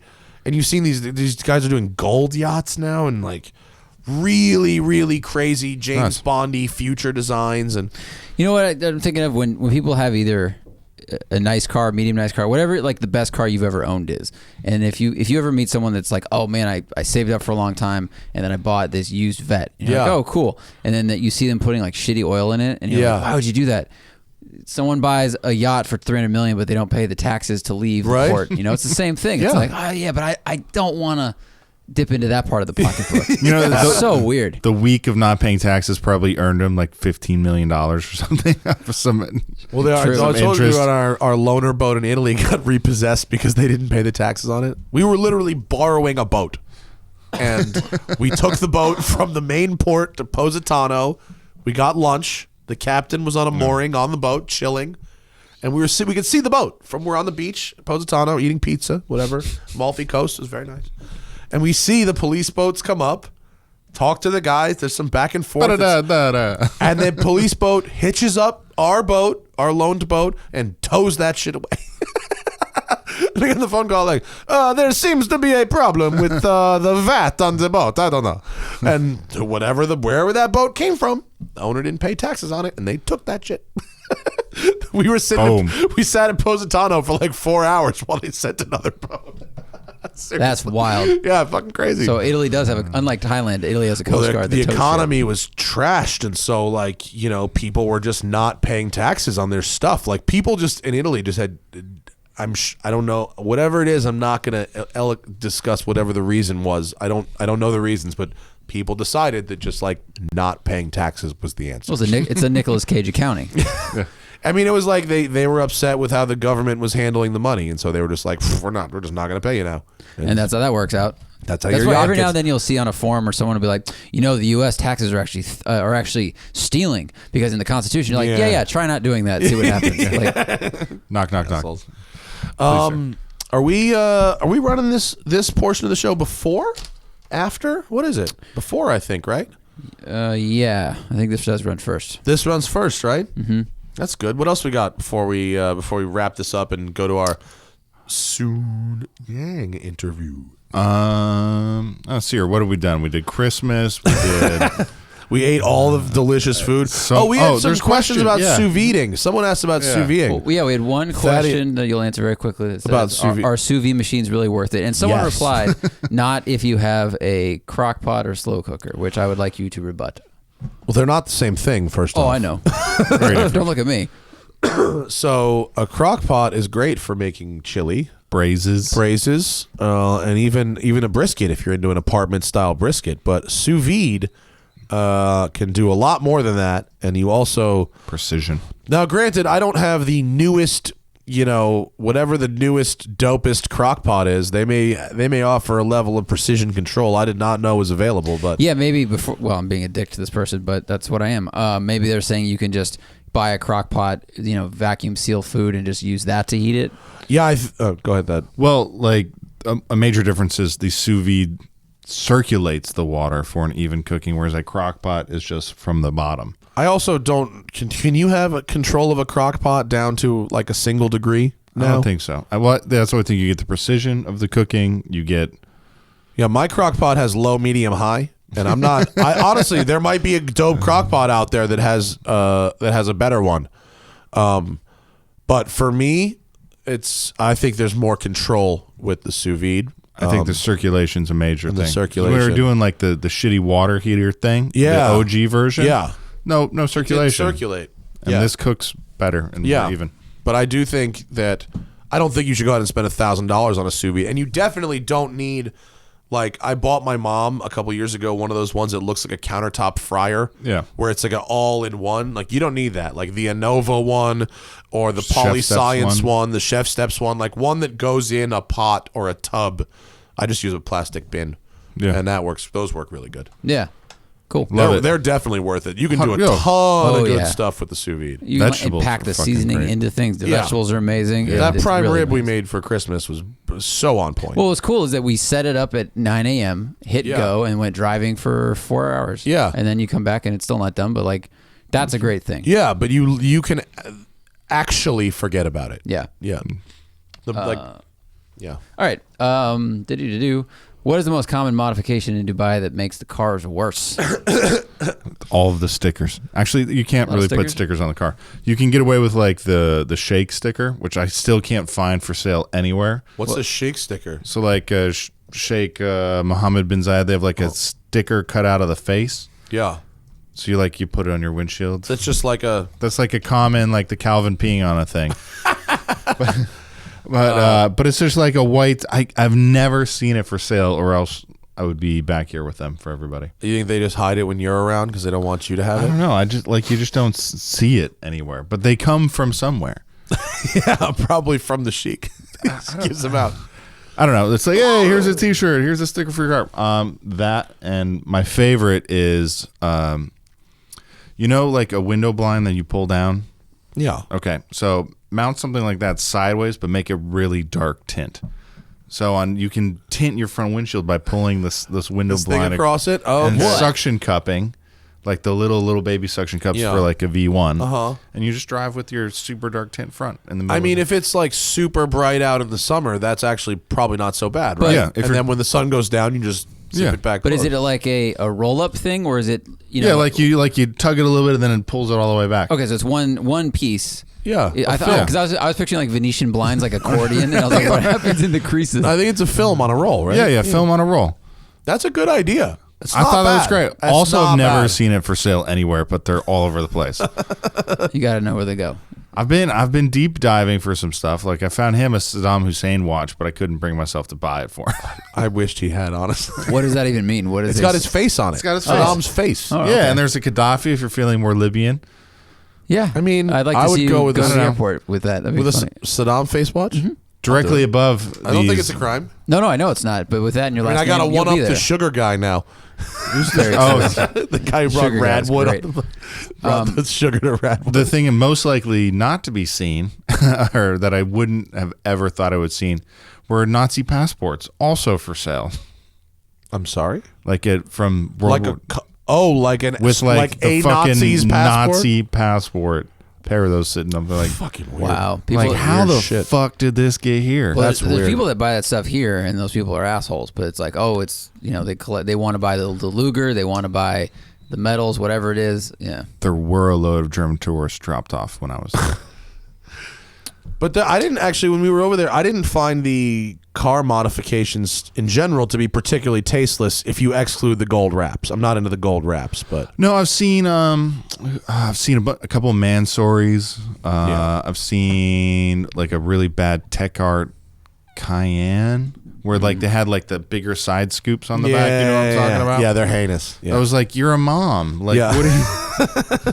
I saw her pull up, get out, and I've seen it multiple times. Like, There's what no are you reason doing? to put a body kit on an SUV ever. Ever. Is it any of those? I saw a Macan with a Mansory or Tech Art body kit on it. It was heinous. Can you drive crappy cars there? Is there any kind of like German has the TÜV standards? Do they have Dirty that there? cars. Yeah, super dirty cars get stickers to get it cleaned. Really? Yeah, I'd be in trouble. yours isn't that bad yet. Not But right like, now. there's a big in like Abu Dhabi, you can get fined for having a filthy car. Wow. Okay. But I think it's still like knowing what I know there, it would get so dirty, and people wouldn't be able to see other fucking windshields unless they made them like That's a fair point. Is it? Is it that dusty? But it Is like it- dusty? yeah, super dusty. But like you can get a great car wash for like no money. Dude, remember when we first got there and we got we rented the van and they gave us the paper map? Yeah. And what a joke that was, right? Fucking impossible. The idea, having lived there now, imagine being dropped there with no knowledge and no cell phones and a paper, not even a paper That's map. exactly what happened to us. Yeah. That's what I'm saying to out there. Like, Yeah. it wasn't even a paper map. It was like one of those hand-drawn cartoon maps. Yeah. It was ridiculous. And we got frustrated and stopped to figure out where the hell we were. We went to that car wash. You remember what I had? And there were 4 G63s, all black, all matching, and all had the same license plate. They all had the plate number 4. Oh yeah, that's a big dude. Yeah. Big baller. Well, I figured he was a heavy hitter. Yeah. But it wasn't just the presence of the license plate number 4. It was they were all identical. They all had the same plate. That's some crazy. Yeah. Habibi. Can you do it? So is the plate that identifies who owns that car, regardless of the car? It doesn't need to identify the car separately. You know what I Well, mean? you can buy a vanity plate of like also on Dubizzle if you want to go look at how much license plates cost. It's obscene. Really? They sold one Look, like search for some license plates. they on do like auctions to Yeah. like raise charity for some things and but other stuff. But people regularly spend thousands of dollars for a vanity plate of just you can't even say like fair on the back of it. You get a letter and a number. And oh, really? And, And it that's doesn't it. spell. They just want lower, just the lower. The lower- is that a plate right there, Zach? 6. Yeah, there's a whole section for license plates. So motors. We were in when I went to Malvern, United Kingdom, to drive some Morgans. Actually, Morgan has like a conference room at their factory. Strangely enough, and they were having a license plate auction at the Morgan factory that day, and a very low numbered plate. There was like A8 or something, went for like $150,000. Oh yeah, pull that over, Zach. These are license plate. Here's the math: 36,000 dirhams is about 10 G's. 36,000 dirhams is 10 G's. All right, how Give- much is give it- So that's 8888? 300,000 dirhams. 36,000 dirhams. It's is 10 3.6. Yeah, 3.6. Whatever. So how much is that 8888 plate, Zach? 299,000. Almost Dirham. $100,000. It's $100,000. for the plate 8888 in Dubai. That's feet. No, that's more. That's 650. That's 650,000 dirhams? Yeah. That's 200 G's? Yeah. Yeah. Woo! For 8888. Okay, what is A1212? That's 300 grand. So if Shit, you want to that's be on not the dear. new That's good. Bitcoin, it's about buying license plates in Dubai. This Oh is the new my Bitcoin. God. Go down to some go further down the list. Like those forget Why? the A's. What is that L here was that L7700? That's 93,000. So that's What? So this is just a white 25 license grand? plate that says L7700 on it. Yes. That is But it. what is there any meaning behind that? Like why? None. The lower, the better. This is literally if you have a lower number, you have paid more money for it, and that is the entire goal. A2017. It's not to spell something witty or to say something about yourself beyond I spent 90 G's on L7700. Yeah. Oh, but the plate this A2017 has this ugly Dubai thing at the bottom, so it's actually cheaper than 7700. Oh, so that because it has the ugly Dubai artwork on the bottom. What is the other one? Just the basic Dubai artwork? It's just black lettering. So that's like getting a black California black plate versus a white plate versus a blue plate, right? If you have an older car or an exotic car, they will print you a sticker for your front plate too. Just like you've done. Oh, just like I have on the Focus, and you can get like that's you can straight get legit. like a mini plate. Yeah, it's so like this big. yeah. If you haven't seen my Focus RS, I don't really choose to run a front license plate, and so instead I had I don't know if that is a picture of it. Instead, I had they photoshopped it out in that picture from Mount Toon. I had Anthony print me a sticker, so I have an exact copy of my license plate, 2/3 scale. Yeah. You're going to have to scroll way back to find it, Zach. I'm sorry. That car's been out of commission for a while. yeah, people know what it's like. Whatever. Yeah. I have a 2/3 scale sticker front license plate. So scroll down to the bottom of that list. What is like... So this also seems like the more random the numbers, the cheaper. Because this one is a lower number technically than above, but it's less expensive. But it's that's like $8,000. Oh, I'm not... I know. I'm just saying like... A4539 like is that, how much? That is 25,000 dirhams, and it's cheaper than the A7700 or L, because that's just like, my only thought is because that's just like a clean number. Yeah, that's what people are looking for. Yeah. Low letters, clean number. It's like buying diamonds. Like if you can get like P911 or like oh my God, something that's with a car's huge. model in it. Like imagine, like, Huge. yeah, like the license plate G63. yeah, huge. I mean, That is I did crazy. price highest to lowest, so that's what we've got right now. You can flip it to lowest highest. We'll see. You want Just to say this again, 8888 is $200,000. But triple multiple eights are good luck in China, and there's a huge Chinese there. Fuck. Interesting. that is so crazy. Here's a cheap. This is $5,000. This is 15,000 dirhams. Is how what do you get for I'd rather have $5,000? I'd rather have a Dude, Speedmaster. you get D5584, right? Can you think of a bigger waste of money? No, and we were just looking at yachts. And I That can't. was, yeah, right. We were just looking at yachts with garages, and this is a bigger waste of money than that. That's so crazy. This in a way, like you joke about the Bitcoin thing, but this is also a very clear example of things are worth whatever people will pay for them. Yeah. This is just as useless. Yeah. This might be. I mean, because there is a fixed number of these, right? Of plates, I have no It's idea. You know? Well, it's the right- Middle East. You never know. Well, if you have a lower number, there's a fixed number, right? There'll never be more low numbers, right? yeah, yeah. Like A120, they're never going to make another one of that. Yeah, That's always going to be the 120th lowest one you can buy. Yeah. So until Right, it's market until cap. the UAE completely collapses, you own an asset that has ever increasing value. That's fucking crazy. It's really weird. What else we got on Facebook before we go to break and Really talk weird. to? We'll find that Our on the break. We'll ship find the friend. one that just sold. How for cheap super is a expensive. Nissan Patrol? How old of one do you want?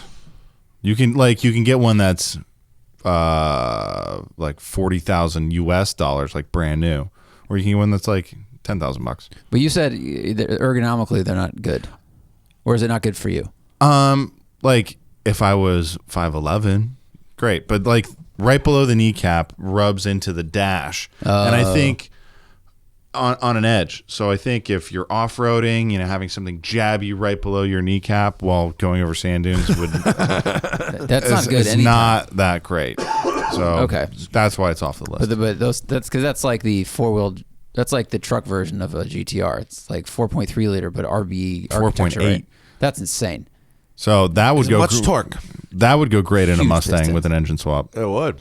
I think it's an iron block. I think though, it so would it's stick probably out the heavy front. as fuck. Yeah, that's like putting a Duramax. I have an iron block in it. now. Oh, perfect. That's like a Duramax Mustang though. Should I buy a Macan S or a Raptor to tow and daily drive my Z06 to the track? I live in Pennsylvania. Parking doesn't matter. I don't know Neither. what the tow rating is on a Macan S. I mean, Well, as Thad said, the Raptor kind of tows like shit because it's the soft. I mean, Yeah, I it's so towed a car soft. to Vegas and it was not great. yeah, I've towed with a Raptor before. It's not ideal. You can do stuff to fix it, but But then you break the Raptor. But that defeats the purpose of having a Raptor. yeah. I don't know. I mean, let's assume this person has looked up the tow rating of the Macan S and that a Macan S is actually capable of towing his car. Unless you're using a Raptor for what it's actually for, there is literally 0 point to owning one. Yeah, you get a turbo diesel truck, and towing is so easy in a turbo diesel Yeah, truck. it doesn't even stress it. Yeah, and then you have the weight of the truck, which is definitely beneficial in towing versus a Macan, which would be probably not that much heavier than the don't know trailer about- and car combo. I mean, I don't know the towing rating of a Macan S, but like with the PDK gearbox has got to be what's like the Cayenne Turbo. Like my dad's Cayenne Turbo is like meant for towing, Yeah. and it doesn't use PDK. It uses the automatic. It Right. still uses the 6-speed. Well, it might be a 7-speed auto. for- But it's an auto. It's not a PDK. For price of a Raptor and price of a Macan, like Okay, well, you Zach's, could buy. Zach's making a face. What are you making a face about? I mean, the tow rating of a 2017 Macan S that popped up first search is 1,600 pounds. well, it's you ain't definitely towing not no enough. Corvette with that. You're not towing. You can cut the Corvette in half and drag it. Yeah, you're not. I was gonna say like it no. doesn't. I mean, Steinman has that Macan S, which was a lovely vehicle, but even with a Towing a dirt no, bike. I mean it may be a little boat. Yeah. You know, this little. person says that the Macan tow rating was reduced from 5,300 to 4,400. So the first result Good may have been luck. wrong, but I mean, even so, 4,400 that's like the limit of trailer gas and Yeah. Z06. I would 44 rather. like an extra set of wheels and you're over. Yeah. I mean, it's doable if you're not going very far, or I guess I don't believe in buying more truck than you need if you're only occasionally towing. Like I don't True. think you need a giant Super Duty for that. If the tow rating is in line with what his rig actually weighs, I would probably go with a Macan, but I would consider a Cayenne because I think the Cayenne has better towing. I would also consider diesel Jeep Cherokee, Grand Cherokee. Oh yeah, Grand Oh, Cherokee yeah, that diesel, thing's yeah, great. yeah. Comfy. Drove And it all also, over the place. the Cheaper new, now, I imagine. I mean, I don't know if it's your style, but the new Tahoe I towed with, and it was nice. Tahoes are If you, always if you comfy. wanted something a little bigger, but I don't think a Raptor would benefit that person's circumstances. How does the Focus RS compare to the Fiesta ST as a daily and a Canyon carber? Well, it's much Yeah. better with the suspension. Yeah. The Fiesta ST is, 550 pounds lighter than the RS. yes. And there's just no getting around that. There's no amount of tire or power or anything that will. It's sprightly. Yeah, I think at under 70 miles an hour, the Fiesta's better. At over 70 miles an hour, the Focus is better. Yeah, You got to be going fast in the Focus. The Focus RS on Angel's Crest would be Yeah. really nice. Yeah, but the RS is not as fun when you're going slow. The Fiesta is a lot of fun in the slow, tight stuff. And then if you're on a racetrack, you run out of car pretty quickly in the Fiesta, whereas Yeah. you have a much higher threshold for performance in the RS. I do think that when I got the RS, my thinking was, I liked this Fiesta so much, let's have one with a bit more room. And there isn't actually that much more passenger room in the RS. There's more like shoulder room and stuff, but the seats are kind of the same size, and the footwells are not much bigger in the RS. But it's definitely more car, for sure. Well, I was looking. You can get a Fiesta ST now for like 12 G's. Yeah, they're cheap now. Yeah. Super cheap. There's gonna be so many real SCCA Yeah. autocross Fiestas soon. They're cheap now.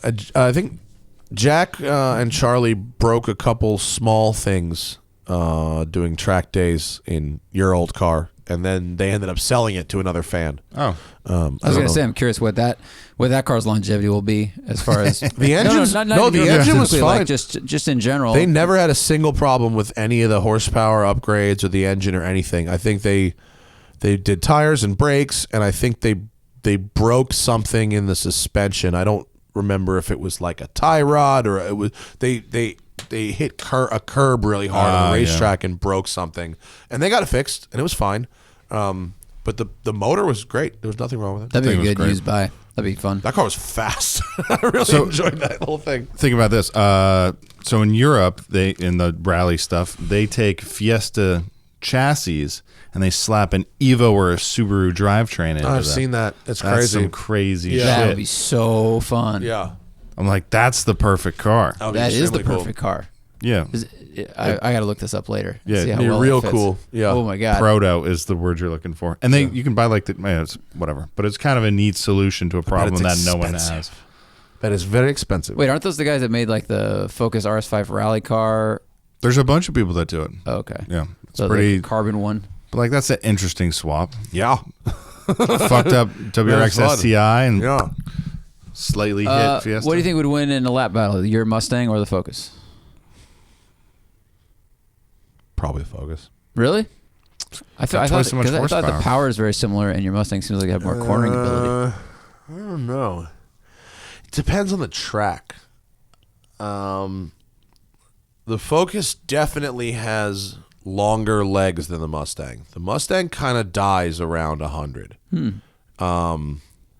It's not really geared great for. I mean, it's definitely shaped for high speed. yeah, the Mustang kind of dies around 100. I mean, it's not it between the aero, which is not really existent, and the gearing. It's really geared for about that. What gears do you have So, in like, the back? No, I mean it tops out at probably like I don't know 130 maybe. Yeah. But it's just It takes a bit to get there. yeah, it's just I have 373. 355s. What about okay, yeah, like there you Streets of Willow? You know, that's a mostly I think in Streets of medium Willow speed. it would be close. It'd be a good race. I do think it would be a good race. I think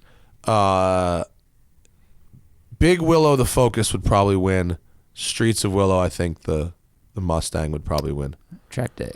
I know. It's one of those things I know. that Streets I of gotta- Willow's tight and no. twisty. I think throwy. love that I may track. need to get the Mustang aligned before I go back to the track. I think the alignment's a little off, but Drift day, January 14th. yeah, I know. But Hellcat press car. That's right. I got a wide body Hellcat press car. I was like, yeah, I'm this- going to this like Cone Autocross Airport drift event. You know, it's like a good place to learn. It's nice and Yeah. safe. And Matt writes back, he's like, oh, good, I'll have a Hellcat for that. Most powerful car that'll be out there, probably about like 200 That'll be, horsepower. it'll be Love fun. those It'll be things. it'll either be super fun or a sloppy mess. Is but it, do you know, Charger or Challenger? Would you say? Challenger? That's It's the an wide interesting car body to slide. wide body Challenger. That might help a bit. Yeah, 'Cause I got- 305s all around. I got to slide both at Bondurant, and the Challenger felt very different. Way more nose heavy. Yeah, way more nose heavy. The weight distribution's all different. Yep. I mean, those of us who've driven them both, we all prefer the Charger. The Charger's got much better balance. Charger was It just awesome. sits out there. Yeah, it's very nice. The ridiculous. Challenger is extremely twitchy, and the Charger is very balanced. We'll end on, are there any gray market cars that you would like to drive if someone imported them? Maybe like, Yeah. what would you import to Dubai? Into Dubai. Yeah. I really miss the Fiesta. There's so many big sweepy on and off ramps. You could go so fast with that little car, and you could reasonably run race tires for the majority of the year. Are there enough, tight roads like you could go find besides, because on ramps are fun, but that gets old. The only real like twisty roads are Jebel Hafit and Jebel Jais, and that's still like an hour. They're far, right? It's like an hour. Yeah. So it's It's kind of like getting the Angeles Crest from here. Or Malibu on the wrong day. I mean, I think Yeah. we think like the canyons are close, but when we came out of Mulholland last time, that's like 45 minutes back home. Yeah. It's not close. Yeah, Yeah, and I don't know. that's the closest. You know, if I want to go to GMR from here, that's an hour and 40 Yeah. each way. That's a real that is long a good day. point. Yeah, it's far. It's Yeah. really far. I love doing the stuff, going in the canyons and all that, but it adds a lot to your Yeah. day. It's a long commute. Totally. I think we should throw it to Mr. Sang Yoon, Yeah. shall we? Yeah. So we're gonna throw it to a segment we recorded a few weeks ago, probably 4 weeks ago. So the timeline's a little off. It was before Radwood, so I tried to convince Chef Sang Yoon to come to Radwood with us. But so ignore that segment. Sang is the owner and operator of a very famous restaurant here in LA called Father's Office. He's actually got 2 of them now, and some other restaurants. And where does that bring us. Johnny Lieberman from Motor Trend was like, you got to meet this guy. He's hilarious. He loves cars. He's got a cool car collection. He's got 100+ watches. And he has one of the best champagne collections in the world. And also, a lot of people don't recognize this, including me. I didn't really think about it until my talk was saying that he actually invented the gastropub in America. Before Father's Office, the idea of an $18 hamburger that was actually worth $18 was like not a thing. There was diners, and then there was fine dining, and now there are many shades of gray in the middle. And a lot of that can be traced back to Sang and Father's Office. So enjoy this little interlude. And then we've got a great sit down with Chef Sang Yoon. Thank you, Thaddeus. No problem. You'll stick around, yes? Goodbye. Hey guys, this episode of the Smoking Tire Podcast is brought to you by Blue Apron. For 8 weeks in January and February, Blue Apron is teaming with Whole30 to bring you delicious recipes. Our menu will feature 2 Whole30 approved recipes each week, like Mexican spiced barramundi with avocado, togarashi chicken lettuce cups with avocado, and kale and sweet potato salad. Kickstart your new year with Blue Apron and Whole30. What I love about Blue Apron is they deliver fresh, pre-portioned ingredients to your door and step-by-step instructions that can be cooked in under 45 minutes, right? It saves you time. You don't have to go to the grocery store. It saves you waste. You don't have to buy big jars of spices or big packages of food to make meals for only 1 or 2 people.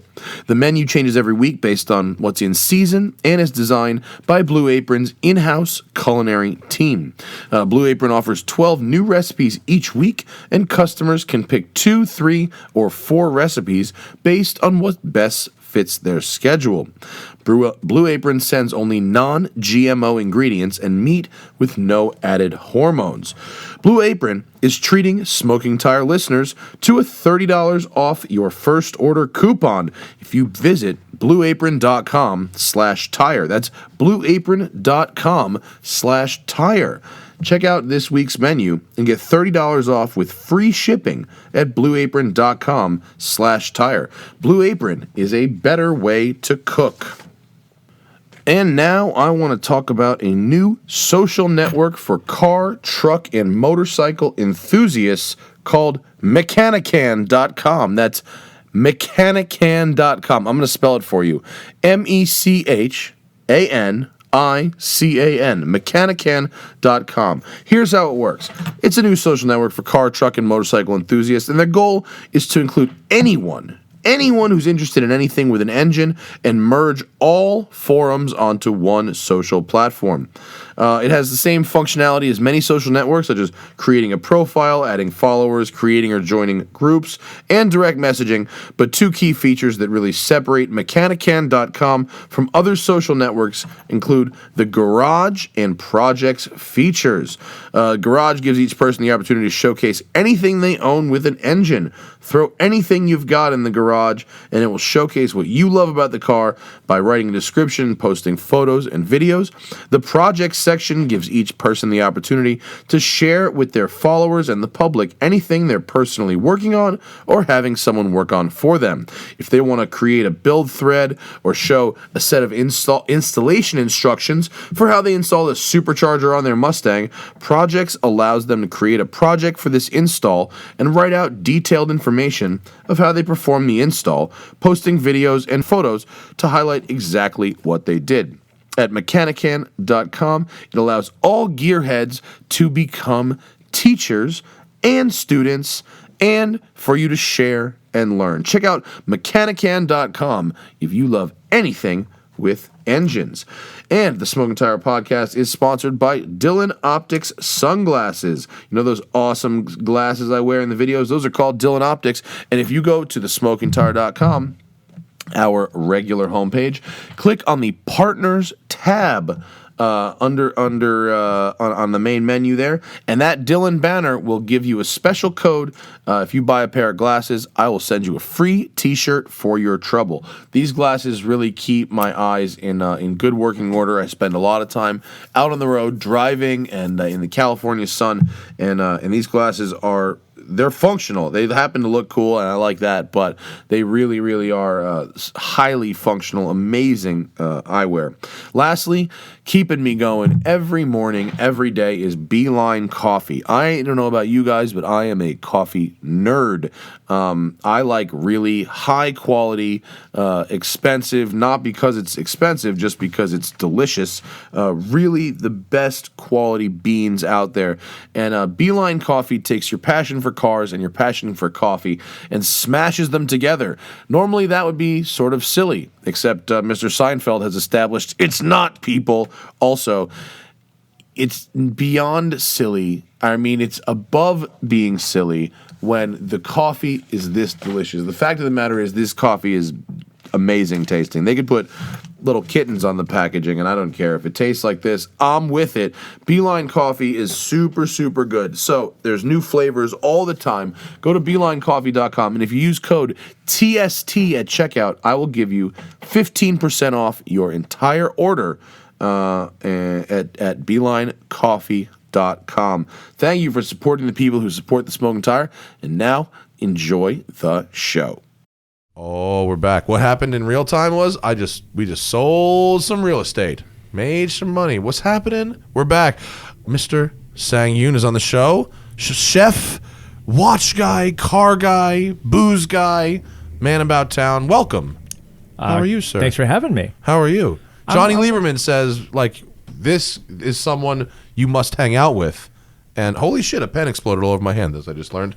But a man of taste, so I hear. I try. I also bribed Johnny with a bottle of bourbon. What kind of bourbon? Was it like that rare Facebook lottery bourbon that no one gets to touch but him? The 1 ounce like little vial he showed up with that was delicious. Right. He let you sniff the the cap. Yeah. No, I gave him. I actually have some reserve barrels over at Four Roses in Kentucky that are just my barrels. That have like your name branded on them or something like that? So the bottles have my name on them and everything. That's So delightful. and we release a bottle between 9 and 12 years on average, and I shared a bottle of that the latest release. That's how you get in someone's good graces. Oh, so you release it and do like sell it at a restaurant, or you sell it at a store? Or Yeah, we only sell it in the restaurants because it's one barrel at a time. So when's the next time I can go buy one?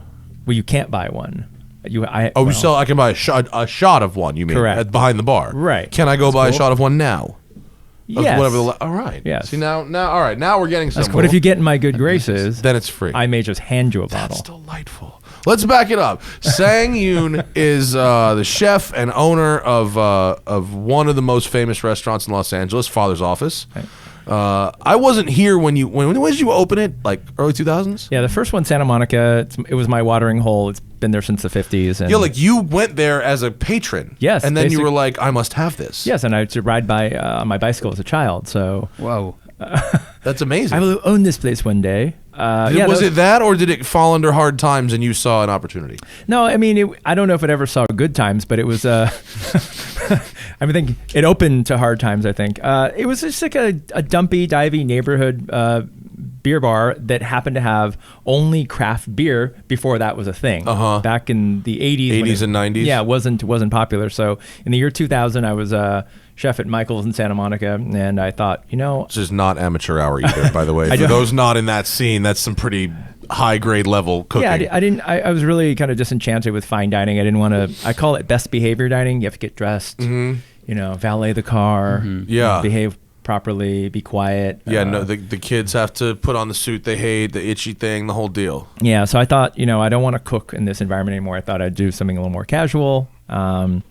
And by sort of accident, we created the first gastropub in America. You kind of invented the gastropub. Yeah, sort of by accident. I didn't want to jump to conclusions, but it seems like from what I've read, you pretty much invented the gastropub, at least as far as Los Angeles goes. Yeah, I mean, it's really the first business in the country that was called the gastropub. So I think we were first to do that. It's wild. And now it's everything. Now it just is. Now it's like the standard kind of where if it's not that, it's like old school and shitty and left behind. I think LA needed kind of a shot in the arm of casual dining. We really needed what a gastropub is. Casual, fun, good food, great beer selection. What was it like before? I mean, I came here in 2009, so I don't really know. From where? From New York. Oh, well, okay. So in New York, the first gastropub was Spotted Pig. Right. So, which happened 3 years after us. But there was drinking establishments and there were eating establishments. And they were not the same? Well, there were bars. You could eat in a bar, but what kind of food could you get in a bar? It was like nachos, chips, wings. It was your typical bar fare. Mm-hmm. But if you wanted to kind of say, hey, I want something better, you were either fine dining, paid a huge price, best behavior, or you have to suffer with defrosted bar food. Yeah. And I wanted to kind of collide the two things. A chef with real training, real pedigree, in a casual, like cooking in a bar. It almost seems obvious now. Like, I know it's been, 10 years or 12 years. Almost it'll be 9 years? For the first location turns 19 in February. That's been a long time. Culver turns 10 in April. That's crazy. Yeah, and Lakshan, my other restaurant over in Culver, that's going to turn 7. They're like children. I can't. It almost is unfathomable that genre wouldn't exist now because it's just the standard everywhere. You're welcome. And even when now I know why you're friends. What's with like the Johnny. first color, the first color movie? The guy was like watching. He's like, should have done this a long time ago. Yeah, you guys, this is going to be a thing. Why did we make black and white for so long? Yeah.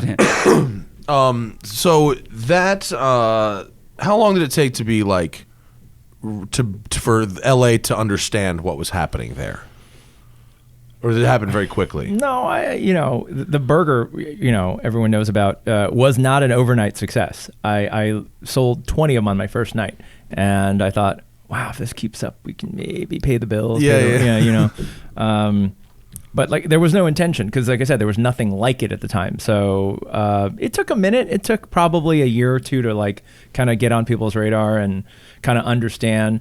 What people didn't understand was I had worked in all very fine dining restaurants previously, and they read about that. They all thought this is another type of restaurant. They just thought, oh, we'll make reservations at this place called Father's Office. Like, no. And then when they ordered at the counter and were told to sit down, it was like, wait a minute, what the hell is going on here? Yeah, so we got a lot of calls asking for reservations in the beginning, but it took a while to kind of connect the dots between what I used to do and what I'm now doing. So it wasn't an overnight thing.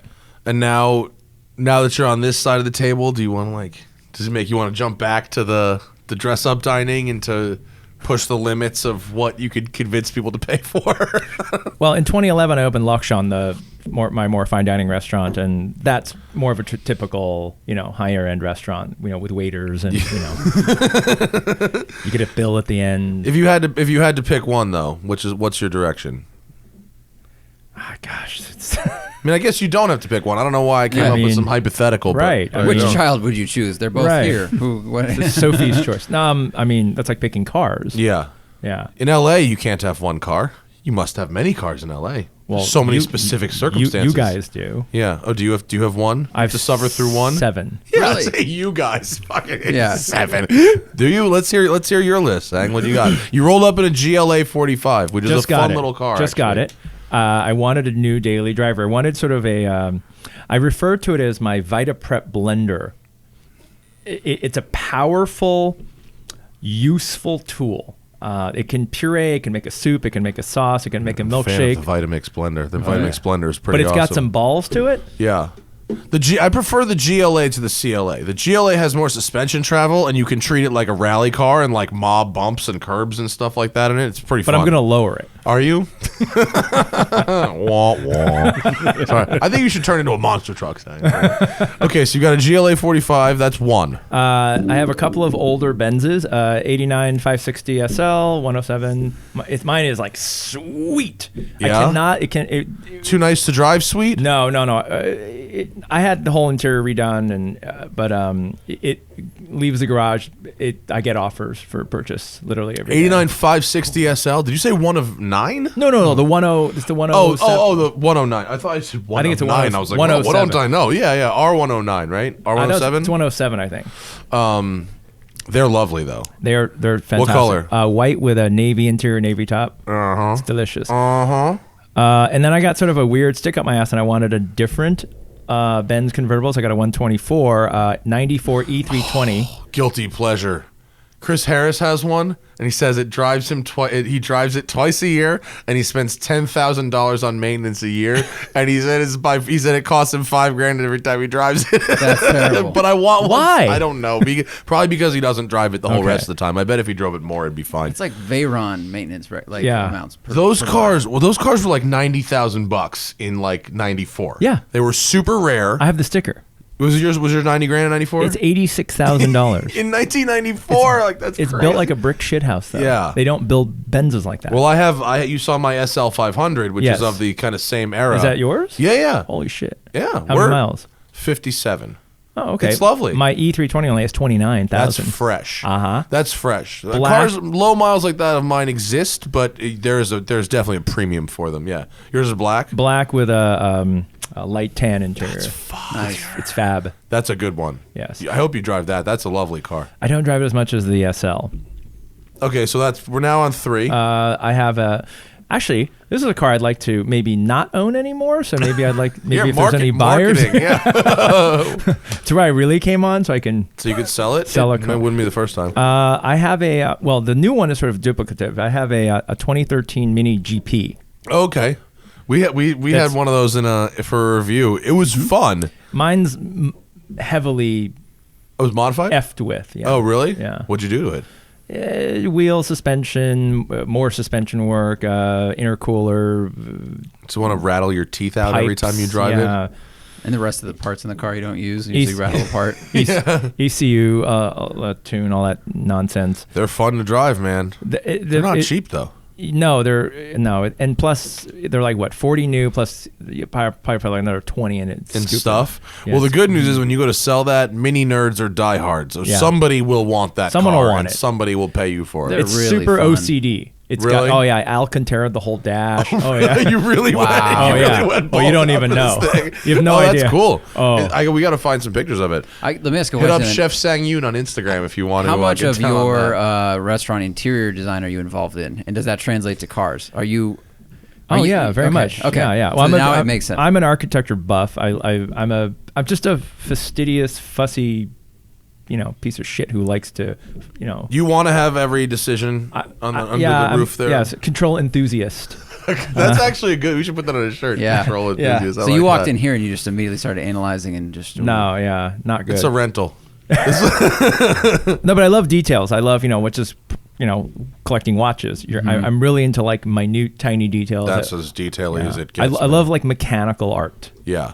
Which cars, watches, the making of booze. There's a whole even food. There's a whole bunch of. Dude, the tour of the Buffalo Trace place. I mean, that was like Willy You ever Wonka been down meets there? alcohol. No. Buffalo Trace Distillery. Uh-uh.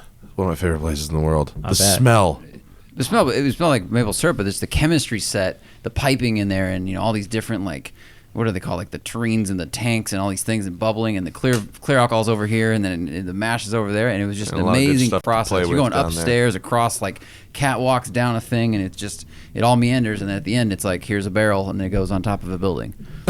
Remember the building where it's like they put the newest barrel on top and they just had a ramp system that was 200 years old, and when the barrel gets to the bottom they know it's ready. That was so Well, crazy. you can come over to our test kitchen. I actually have a little vacuum still, so I make my Really? own gin. Oh, don't tempt me. No shit. Yeah, I mean not in. No, in I'm little fine- bits, yeah. right? Yeah, my small- favorite small gin is quantities. St. George Terroir. Oh, you like St. George? Yeah, Okay, I'm that's really- Not really a California. gin guy. You're gonna have to bring me over that fence, though. I mean, Okay. I'll try it. It's You're a man of taste. If you make it, I will try it. But I've not had good. I was in a fraternity, just something I'm not entirely proud of. But it is what it is. And as part of the, we can't use the H word, but as part of the things that you have to do to become a member of the fraternity, Hand jobs. one of the things that they did was, I don't know if it's pronounced Joaquin's or Joaquin's, but there's a company that makes very cheap liquor. Ooh. Which is spelled roughly Joaquin's. And they got a handle of gin, and they put that handle in the dishwasher, which brings it up to a coffee-like, 100 and whatever degrees. And then you stand in a line, and then you pass the bottle, and it's got to be done by the time it gets to the end.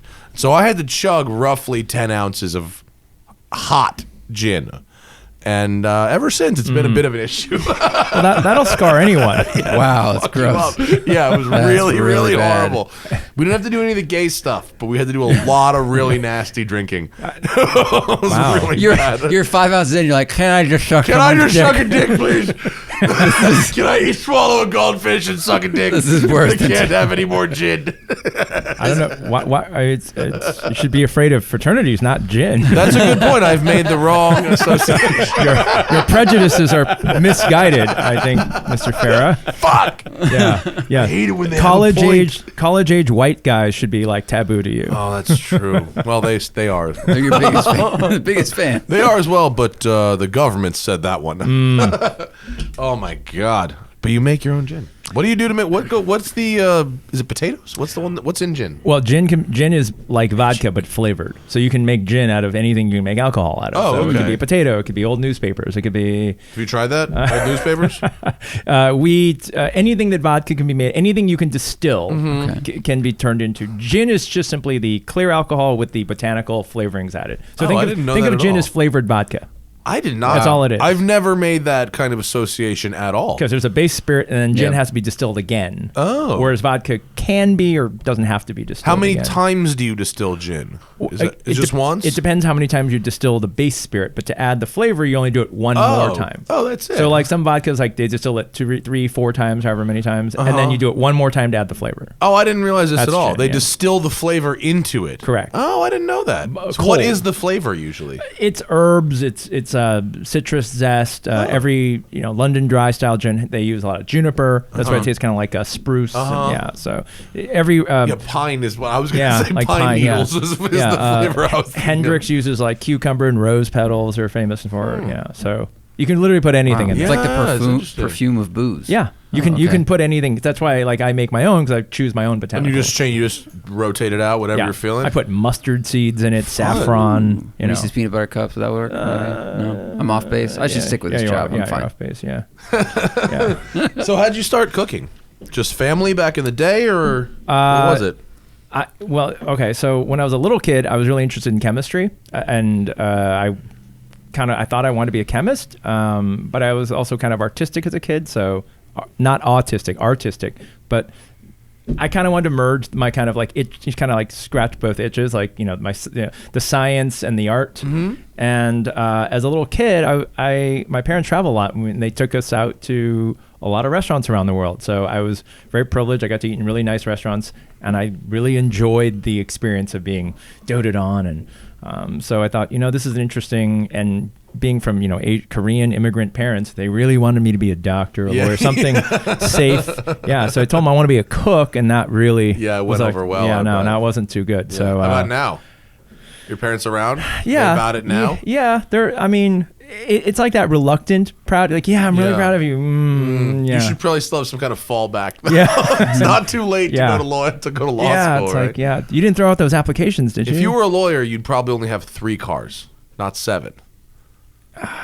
yeah, Well, it's true. Like I know someone whose father's an architect and his brother's an architect, and his parents are disappointed he's not an architect, even though he makes more money than his brother does. right.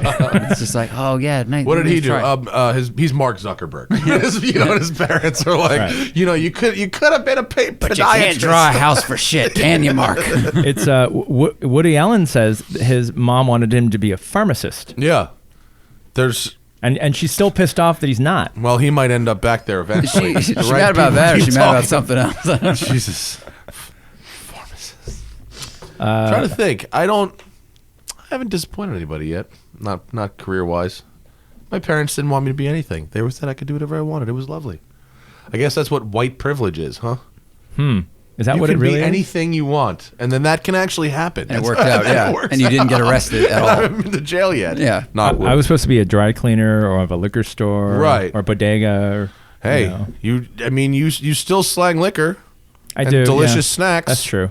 Right? That's and true, you I'm sure probably have to work with Cintas for your back of house uniforms or something. I'm a glorified bodega owner. Yeah, exactly. Okay. So once you decide, okay, I want to be in the restaurant business, I want to be a chef. Is it professional? Do you go to school? Do you just go work as a dishwasher and learn what you learn? What's the deal? So there's lots of ways into the biz. I tried to go to two culinary schools. One, I got kicked out.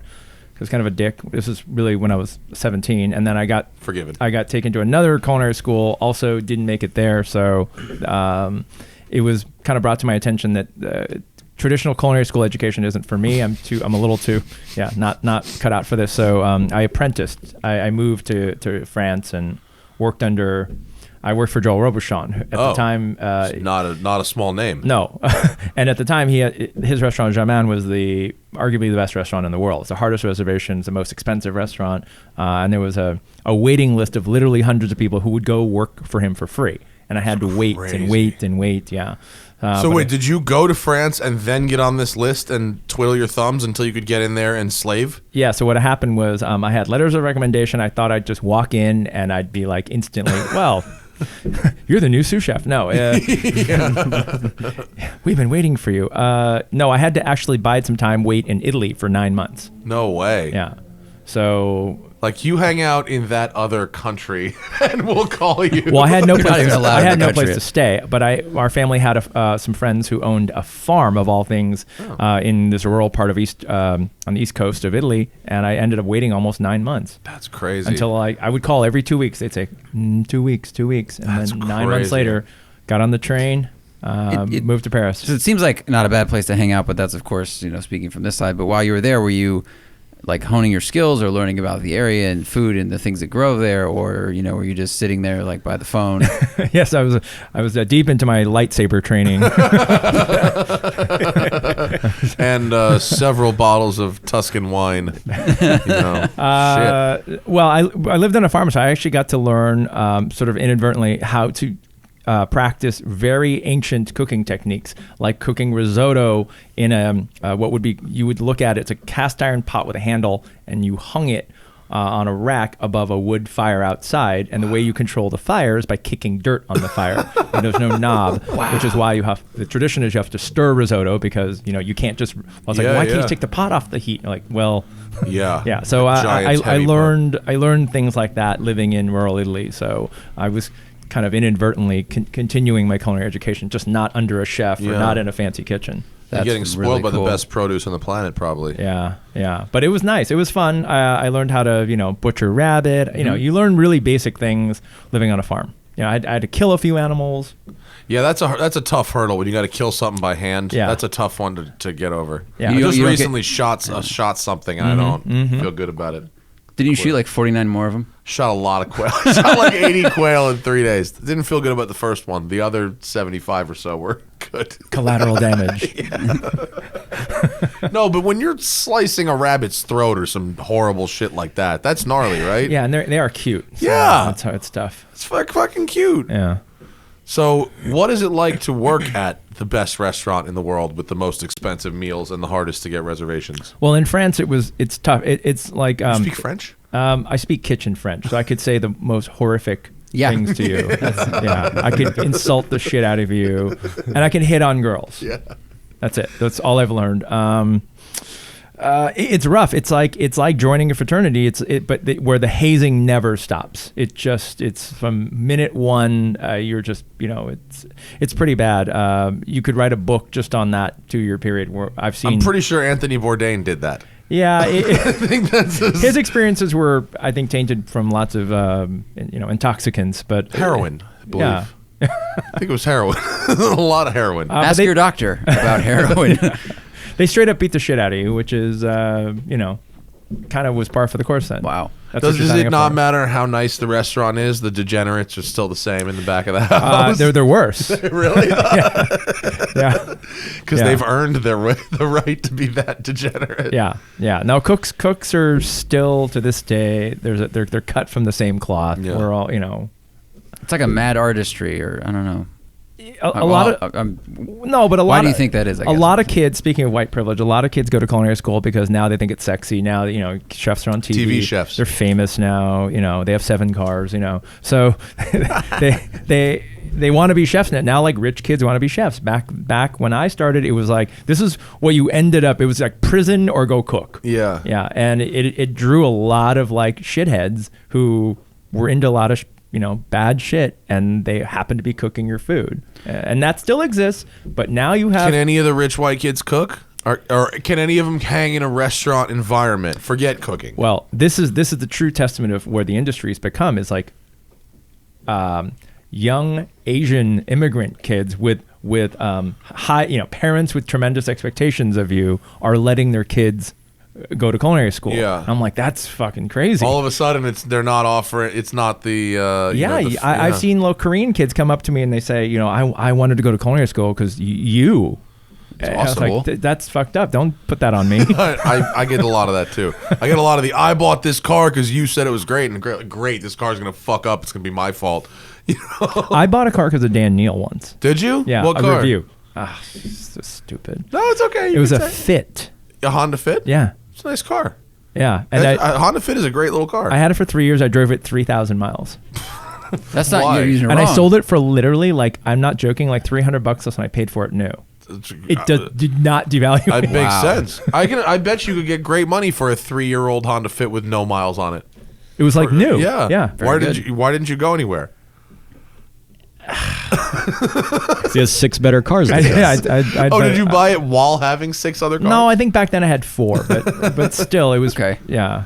It's a good everyday Well, you know car. that problem, the rotation of the cars and yeah. leaving one out in the cold for a little bit. Yeah, I have 5 right now, and I don't think I'll put more than 3,000 or 4,000 miles on any one of them. I know you and Lieberman Lieberman both like the Gla.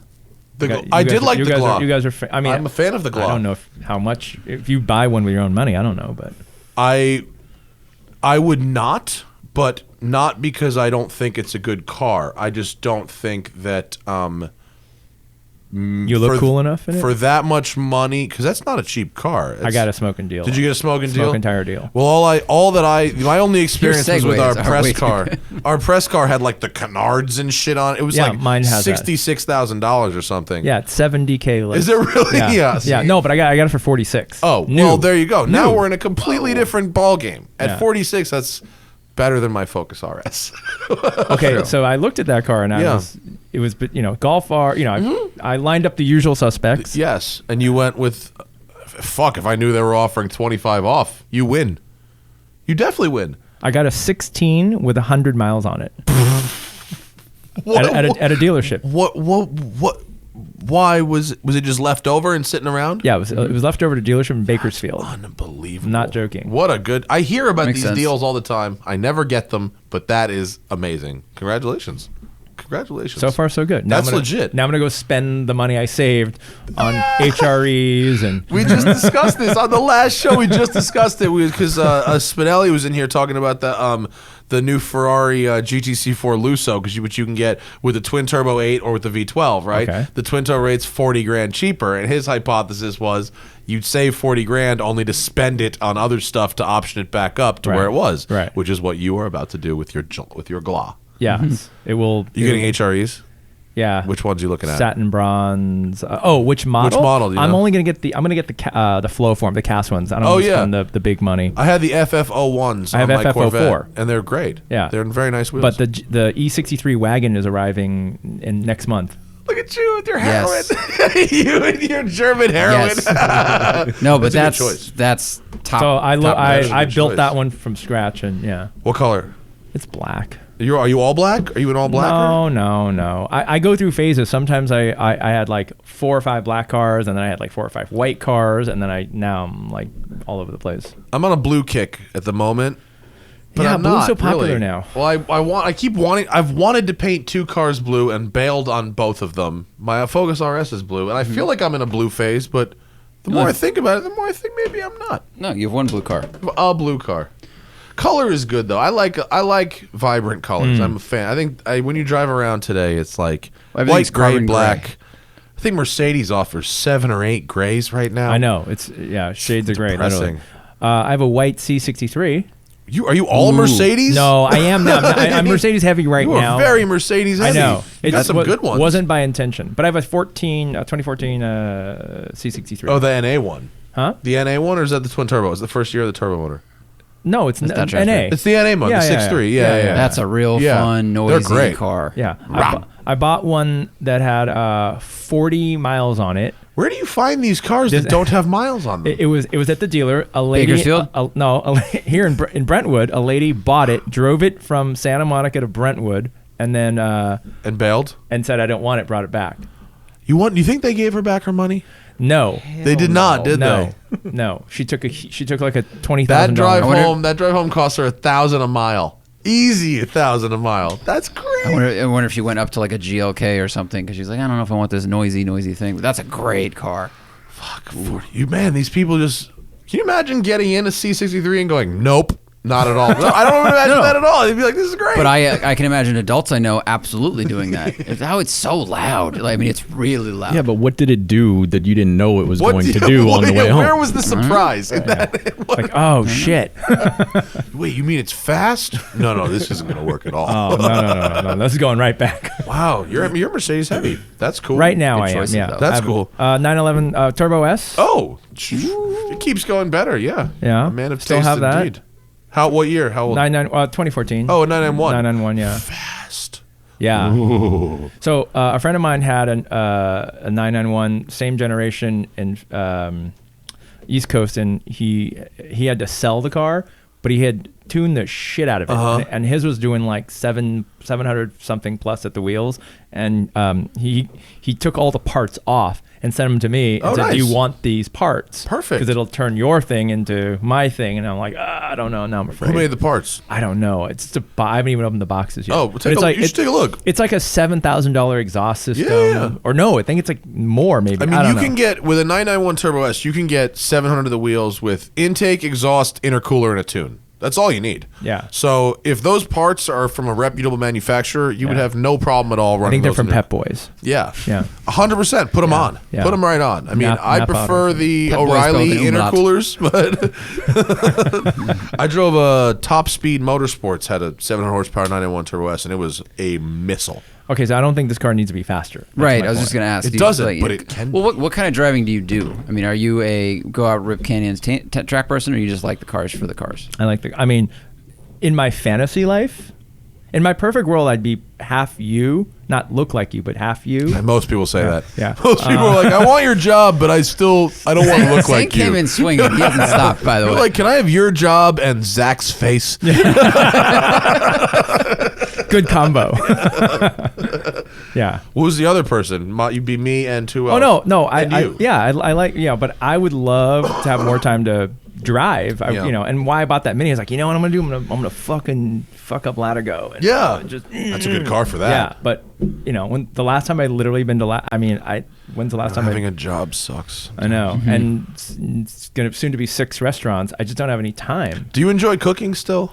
I do. I love cooking. I love food. I love the chemistry. I love the creativity. But living in LA, like to me, driving is just putzing around. It's so hard. That's why, to go back to what we said at the very beginning, it's it's really a 2-car town. You get your appliance car, for sitting in traffic, which for you, that GLA is great. For me, my little SL out here is really nice for sitting in traffic. And then you have your fun car that goes from the house to the canyons. You go drive around a few circles up in the canyons, then back to your house, and it gets put away. And with Mercedes, I mean, you've got some cool cruisers. Your 124 and your SL, like you've got a collection of cars that are all excellent for cruising around the city streets.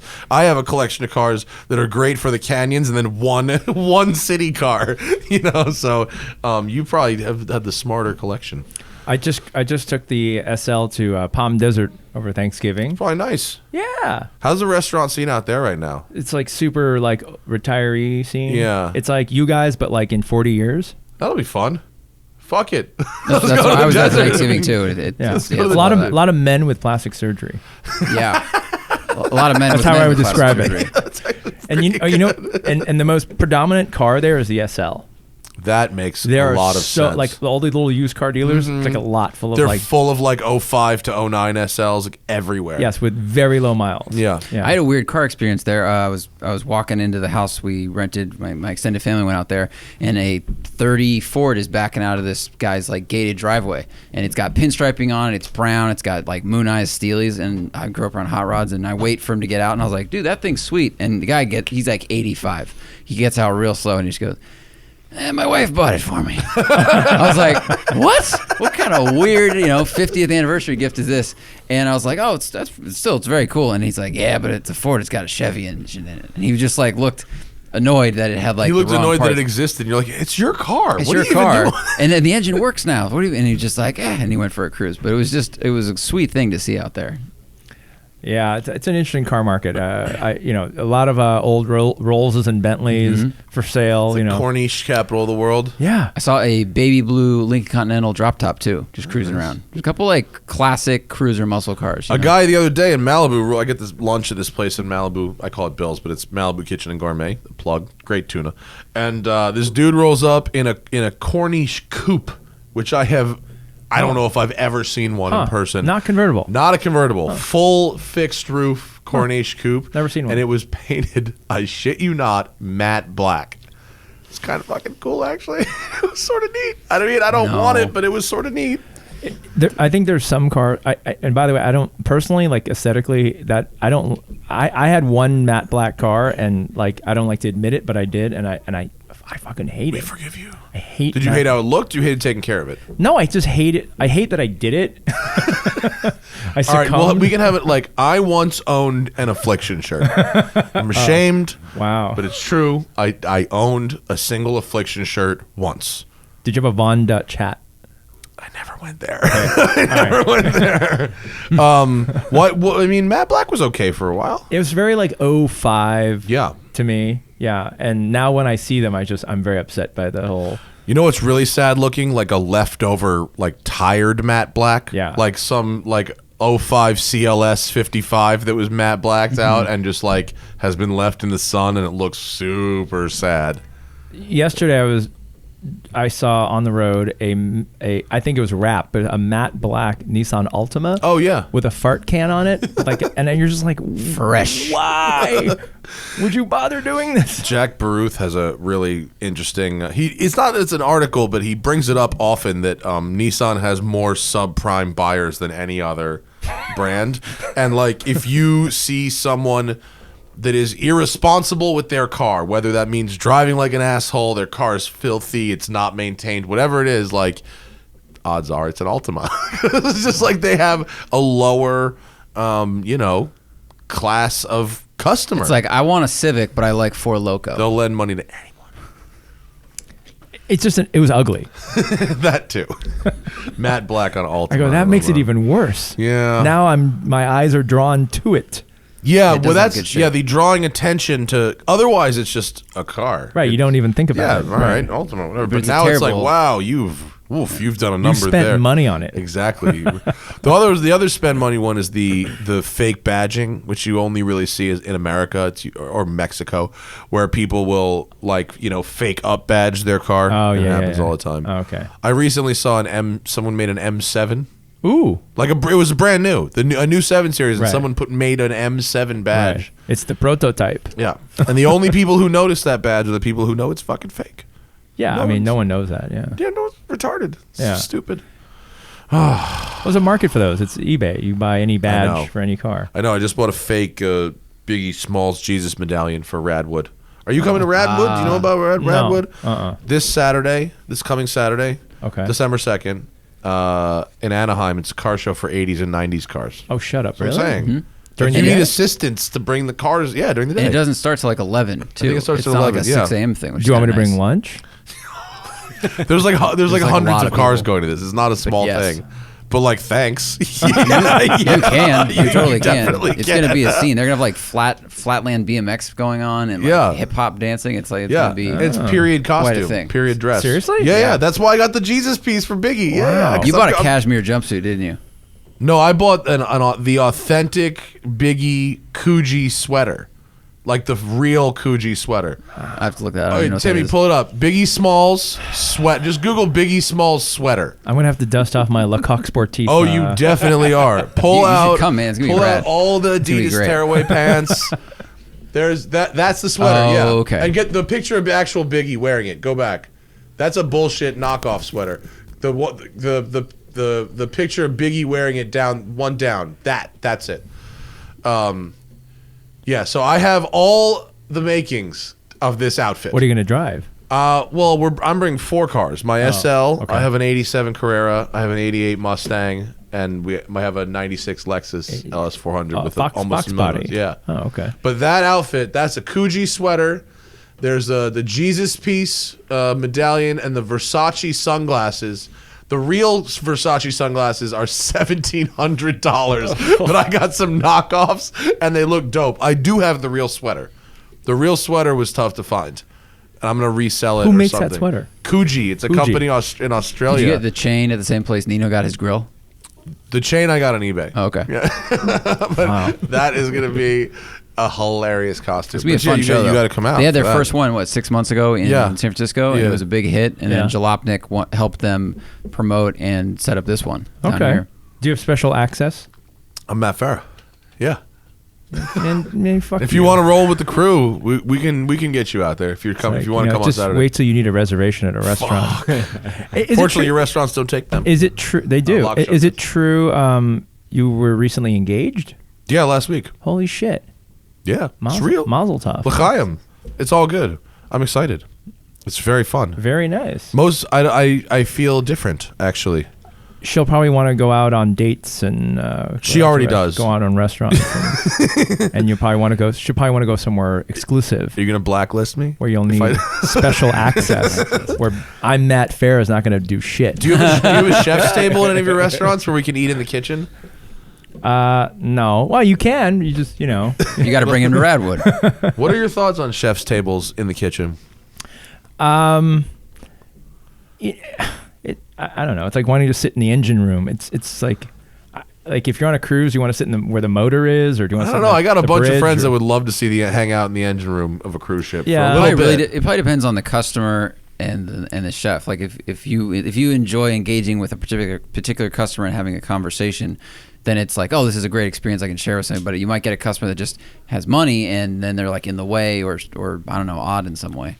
There's a lot of people now who really want to be closer to the process. They want to that's him cooking. Yeah. and- I could see that. I yeah. mean, if it was a restaurant that made particularly pretty food or or artful food in some way, I'd like to see it for sure. Yeah, some people just like at Lakshan you can sit at the counter and it's you're right up against the kitchen and people love it's like a front row seat. They just like I would definitely be that guy for sure. I like the front row when they have the grill, the front row for the grill as well. I like that a lot. So if you don't bring him to Radwood, he's just going to tell Lakshan to never seat you To at the never counter. seat me ever at Yeah. the counter. Damn it. or anywhere else you want to eat. Or anywhere.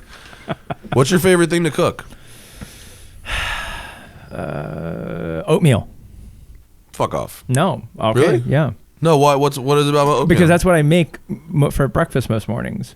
like how crazy do you get with your oatmeal? Okay, so my oatmeal game is like crazy. It's I like savory oatmeal. I hate like fruit and brown sugar and shit. I like it. I treat it like risotto. Okay. Yeah, so I will make a mushroom version. I'll make I just have to make you oatmeal once. Does and it the other have one- like it has a risotto like quality to it? I Yeah, guess. I'll butter it out. I add a ton of flavor to it because it's basically a neutral grain. So Do you just start with like Quaker Oats? Yeah, Oh, at okay. home I don't have any time. I use like 1 minute oats, but I make them really good.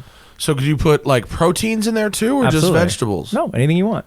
Huh. I mean, there's better versions than others. A coddled egg. Yeah. Break it. I was yolk. thinking about the egg. Yeah, it's delicious. That sounds good. Yeah. And What's I'm really your good- egg? What's your go-to egg? I like the coddled 6 minutes. in the 6 shell. minutes. Yeah, and then chill it, and you got Wait, a firm so- outside, and Oatmeal. So what temperature? Or in water?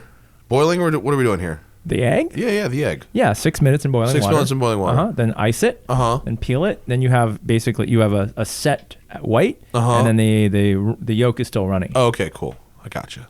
And then what's hard? 12 is full hard boil, right? 10 to 12. It's more of a temperature thing. It's that time thing. Oh, okay. Yeah. 6 minutes. 6 minutes. 6 minutes. then And you got to be oatmeal. super gentle when you peel it, so you don't. No. It'll hold. Yep. That's the move, then, huh? Okay. We got anything off Facebook for Sang Yoon? We had Sang, what are these delicious things on your Facebook here? pull up the picture if you're gonna ask. What Oh, the those Insta- delicious the things- Instagram? on your Instagram. Oh. Yeah, you have very pretty food things on your Instagram. The first one, that is sea urchin wrapped in betel leaf, then battered, fried into a little croquette, atop a spiced avocado puree, and that's a dish we're testing for. I post things that are not necessarily on the menu, but like in progress. yeah. You know, So we do a lot of I that. want to come hang out at the test kitchen. The Can test we just kitchen's sit fun. there and hang We just out? cruise over, and we're always cooking something. Is We it in the always- back of Father's office? No, it's across the parking lot, but it's over at the Helms. It's over in the same area? Yeah. Mhm. Oh, man. I want to come play in your kitchen. So we photograph badly. it, we eat it, we iterate it over. That's just a breakfast burrito I had in Palm Desert. That looks pretty good, though. Someone I can't take credit for that. That was delicious. And that's Trump. And you shit on Trump on your Instagram, which I like. Not as lam- it's a safe opinion in California, though. Yeah, lamb bacon roti. So we smoke our own lamb bellies.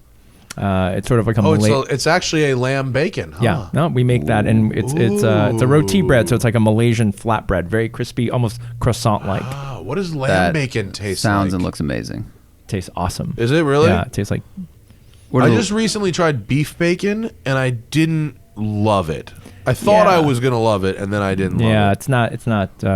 Is lamb bacon as rich as like pork bacon is, or? Yeah, it's actually gamier. It's much richer. The lamb fat is very unique. Lamb fat has a lot. I mean, some people don't like lamb fat, but I think it's awesome. I think it adds a character and some nuttiness, a little porcine try it. tang to it. Pork fat's king. Yeah, but obviously. Lamb fat is really, really interesting. I would try it. Why not? Eat everything. Be good. Why not? I eat most things. I haven't tried sea urchin yet. Sea urchin. Seriously? I have never tried sea urchin. I've never I've loved only it. I've had recently it a few gotten times. into shellfish and stuff like that. Are you allergic? No, I just my parents didn't eat it, and I wasn't around anyone until like Thaddeus, our other cameraman who's now in Dubai, but he was really an adventurous eater and got me to like start eating oysters and stuff like that. But I still haven't gotten the sea urchin. He's screaming right now that he's not here. Yeah, I know. he would all day just go down the intricacies of food. But I would love to He try read that like again. this, I don't know, 200-page book about like the chemistry of food, and I came down one morning like 2 days after he'd owned it, and he looks up and he's like, I just read 19 pages about milk protein. And I was like, we're different, you know. But it's benefited him well. I have a couple car pictures. I posted. I saw you guys. Is that your McLaren? I borrow that? Yeah. Well, You took your mom out or something. Yeah, You rent it for Instagram. No, photos. I didn't rent it. But like you, I have some car business friends who will loan me a They car. hook it too. up. Yeah, That's nice. I see a big green egg on your Instagram. Oh yeah. That I don't like it. You don't? Why not? It's not that it. I'm never home and I don't cook at home, and it's at my house, and it just takes too long. I understand. To smoke stuff. You Yeah, mean? it's a great product. I actually think it's really well made, but I just get no use out of it. Oh, that's a bummer. I have one at my house and I use it all the time, and I love it. When you need a new one, or Do you have slightly the hookup? low mile. Yeah. Mine is. I live at the beach, and so anything made of metal just Oh, turns okay. to dust. So a Right. ceramic cooker is very I was helpful. gonna say, but- if that thing breaks, the city has fallen down. Right. It's Yeah. like- No. It's a serious piece of hardware. But I smoke a lot of meat, so I get a lot of use out of it. Okay. I like it. All yeah. right. I People can ask show you the- some fun techniques on smoking. Please meat. do. No, I would other- love to yeah. learn some interesting stuff. I bought the Franklin barbecue cookbook, and I made Aaron Franklin's brisket. Okay. Which actually is not hard if you have control of your Right. your smoker. Right. And it was very delicious. And we make pizzas in there a lot. We do a lot of homemade pizza. Okay. It sounds So- like you cook a lot more at home than I do. I don't have a restaurant, so I drive for work a lot more than you do. Yeah, that's true. What are the people saying, Zachary? People asked, what are your thoughts on stainless knives versus carbon? Oh Jesus, that's interesting. Are they doing carbon fiber knives now? No, carbon steel. Oh, okay. Carbon steel. Carbon steel is much easier to sharpen. It's softer. Retains most Japanese. Okay, if you go to a sushi restaurant, the crazy beveled edge blades that all the sushi chefs use are all high carbon. They have they're not stainless. They will rust and corrode if they're not taken care of. But they can get sharper than a stainless knife. Stainless knife is lower maintenance. Carbon steel is sharper, but more maintenance. Is carbon more expensive? Probably simply because they're not that available. There's only really expensive knives that are still made from carbon, because the presumption is you're a professional. Right. Yeah. Is there a professional's tax on that kind of stuff? Or is it just you're a professional, you're buying a better product? And No, I mean, like, you're not going to go into like Williams-Sonoma and buy a carbon steel knife. They don't Right. sell them. Yeah. You have to shop where like sushi chefs shop. Yeah. You can get them. They're Where do expensive. sushi chefs shop in LA? For knives? Yeah. Most knives they just order from Japan. Oh, okay. Yeah. Is there somewhere in LA to get an amazing knife? I mean, other than like Surface and Sur La Table? Yeah, and yeah. Those are your two? Yeah, no, Surface is gone, but there's a few places I could point people to go get really high-end Japanese knives if you're like blade freaks. I'm curious. I'd like to. I got some cool knives in Jackson Hole, Wyoming. It's a weird place to get company. Yeah, it's some. Oh God, I'm blanking on the name of it right now, but really wild, very cool. Like a Damascus steel knife, and then some. Do you look up Jackson Hole knives? What's it? You see anything? Got a lot of options.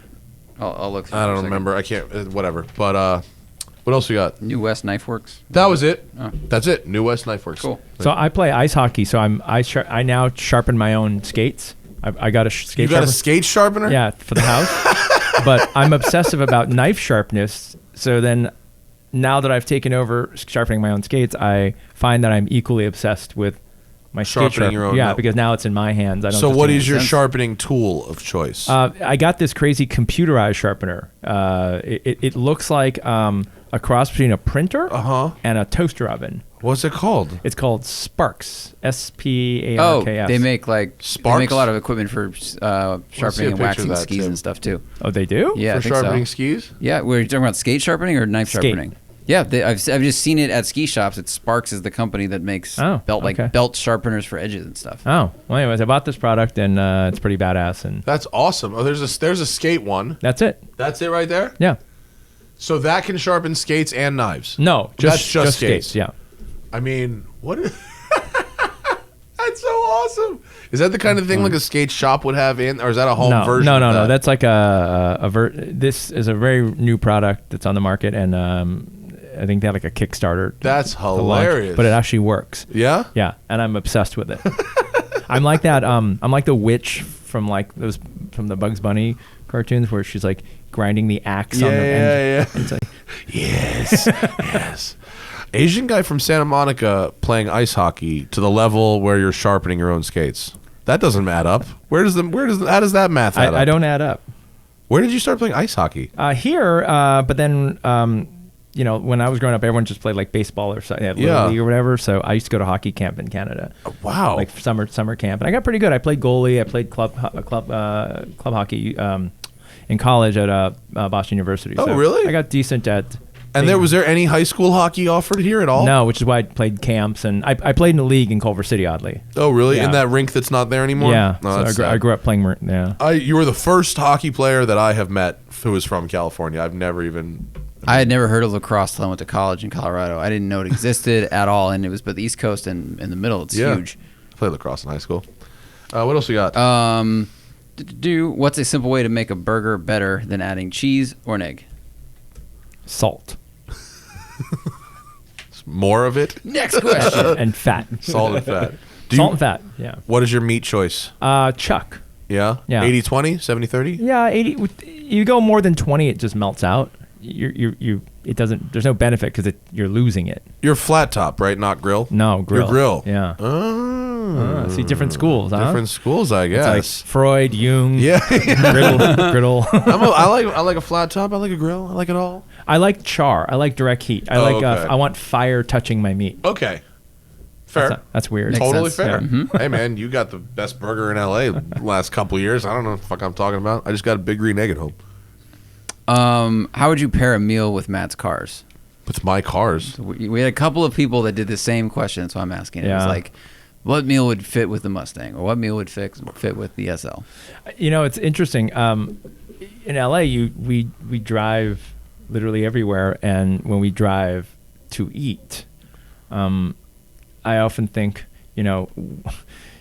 if you could just pick any car to go to, when you're out, we're going to, some restaurant, and you're trying to kind of like wine pairing. You want to pair the experience of getting there Yes. with the eventual meal. I often think, what would be the best car to drive? I think about these things as well. Yeah, because I want it to connect. I want the journey to the food to sort of be fit. Yeah, like It's to about prime that. you for that meal. Yeah. Yeah. Rolls Royce is almost always the answer.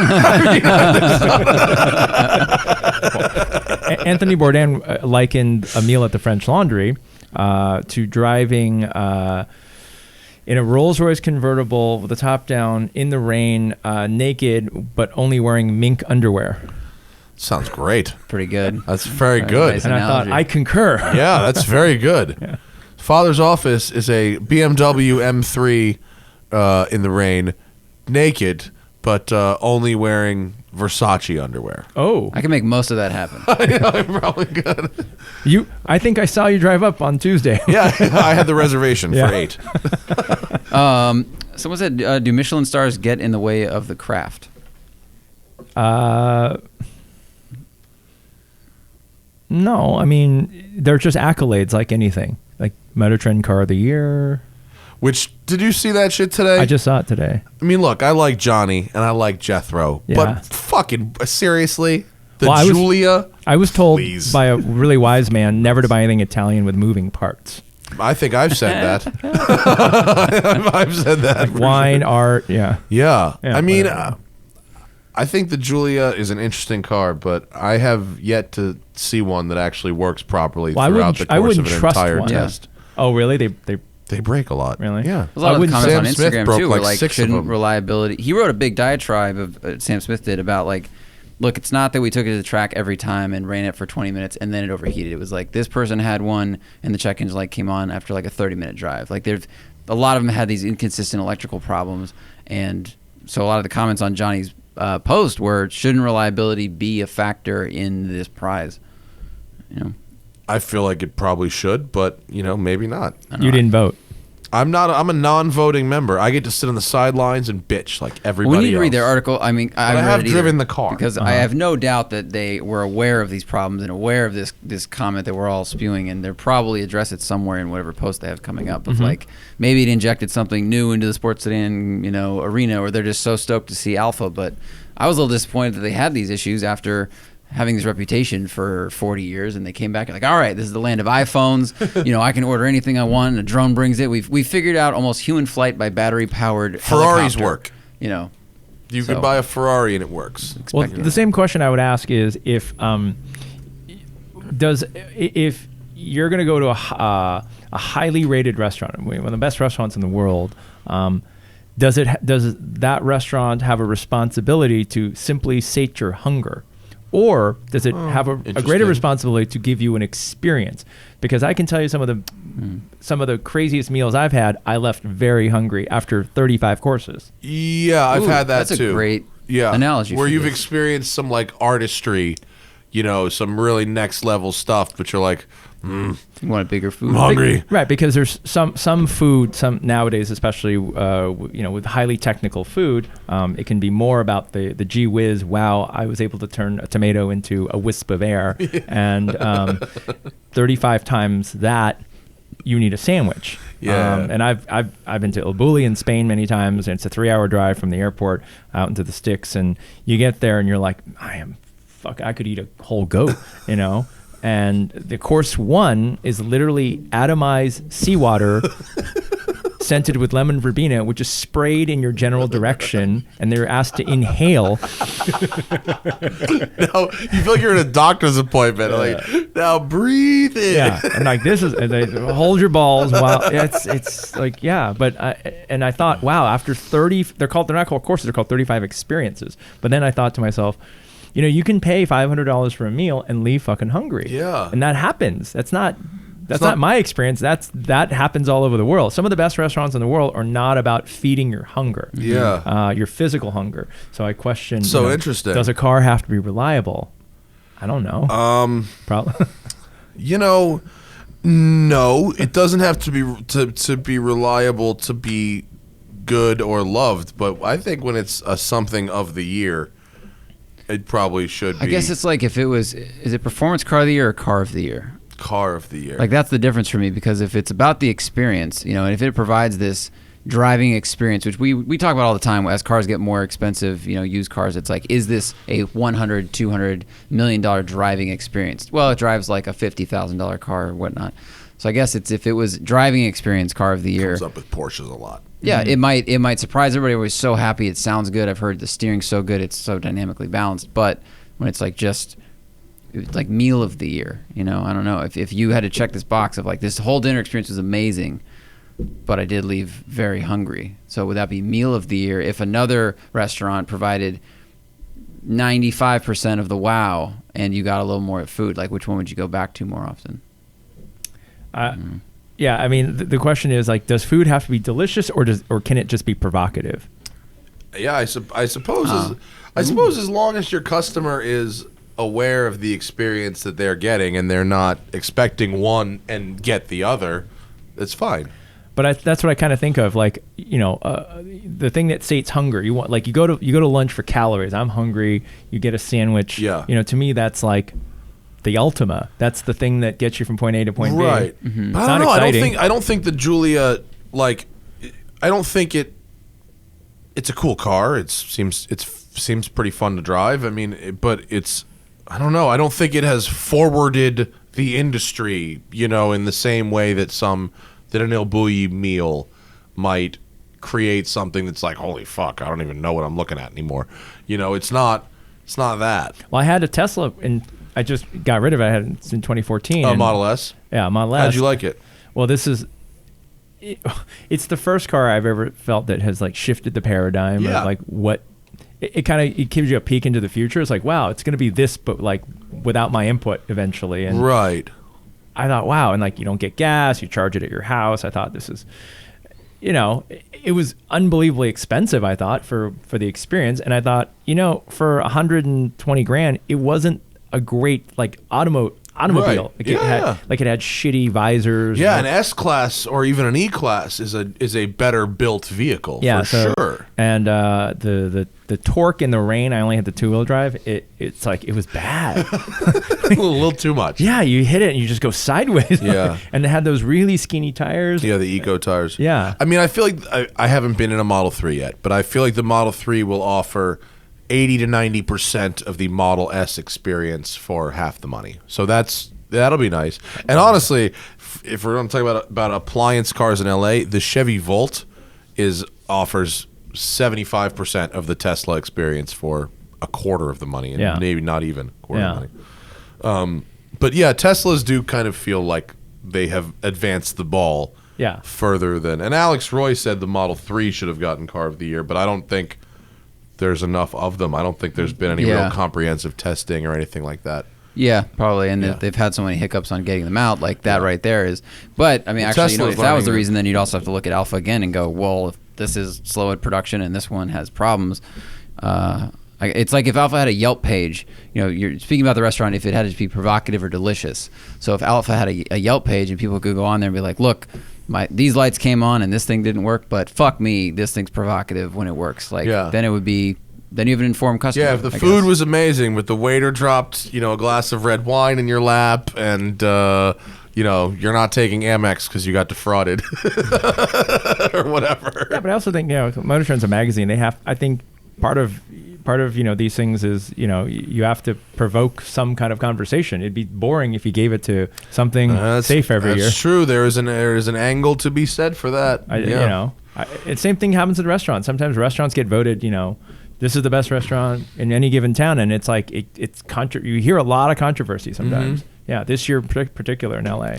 In LA, what I see a lot is this is the greatest new thing ever, and then 6 months later, it's gone. Mm-hmm. Oh yeah, I see that all that. This town has a very short attention span if you can't hang, over time. But it's like a population. Like I had friends that like to chase the Joneses, especially of restaurants and brunch places. And they're like, oh, there's this new thing, and they just rotate around, and it's I don't know, it's a weird thing to chase after. That's why so many restaurants close so quickly. Because everyone wants the new thing, and there's not enough customers to keep people going. I don't want the new thing. I want to go back to my place.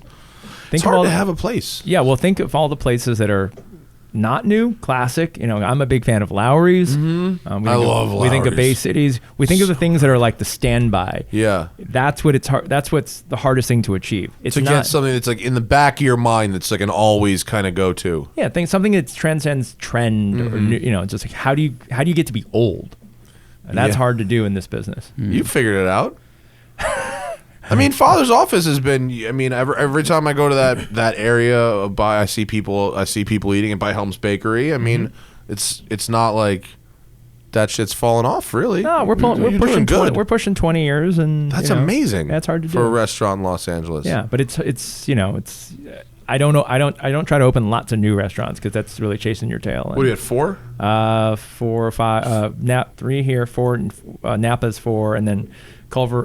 Downtown will be 5, and then I've got number 6 and 7 in the pipeline. Wow, cool. Did you get affected by the fires? Well, the restaurant didn't. The area was fine from fire, but the whole town was evacuated. Yeah, we lost power for a week, and the whole region was affected tremendously. Not just the people who lost their homes and lives, but the economic impact. It was October, which is like harvest and crush time. Yeah, super. Well, so many grapes and stuff got trashed, right? Yeah. Didn't a bunch of wine get ruined? Like whole season's worth of wine? No, most of the grapes were picked by then. Oh, but, really? But it's a huge tourism time, and a ton of people had to cancel. But yeah, obviously we're going to participate in some benefits up there to help the region recover. So, but we were very fortunate. No, none of our staff, we're all safe up there. Oh, that's good. That's good. And open for business now. Still, now back open for business. Great. Well, that's awesome. Thanks, Sang. I appreciate you coming in. Oh, my pleasure. Let's plug all the restaurants. We've got 2 Father's offices, right? Yeah, 3rd on the way. And a 3rd downtown coming soon. Yeah, Lakshan, which is Jonathan Gold's named number 4 in the city, which is we're very proud of. Yeah, even though we dropped the spot this year, whatever. Wow. No, did you like City of Gold? Did you see City of Gold? I loved it. It's such a documentary about the LA Times' famous food critic Jonathan Gold. Yeah, that's a must see if you're a foodie. If you're from Los Angeles, I think everyone should see that. Lakshan's right next to Father's office. Yeah. And in Napa, my newest project, it's called 2 Birds, 1 Stone. What's that about? 2 Birds, 1 Stone is I'm partners with Chef Douglas Keene, who's very well known up in the Bay Area. Him and I partnered on this restaurant. It's in St. Helena. It's sort of like a bougie wine country version of Japanese yakitori. Oh, cool! It's fabulous. I'm about that. Yeah, and that's open and going right now. Yeah, it's been open since June of last year. Oh, great! Yeah. Cool. What town's that in? It's in St. Helena. Where's St. Helena? It's up Napa Valley. You just drive up near Calistoga, Geyserville. It's south of. It's 6 miles south of Calistoga. Okay, right on Highway 29. Ooh, good. Yeah, beautiful drive. Beautiful drive. Beautiful That's a drive. good drive. Me and my lady have a San Francisco trip coming up. I may have to make. Where's that map, Tim? Oh, that's north there, huh? Mm-hmm. Santa Rosa. It's not. Yeah, but it's not that bad from the city. I have this invite to go to someone's ranch in Santa Rosa. Click on the pictures. You'll see.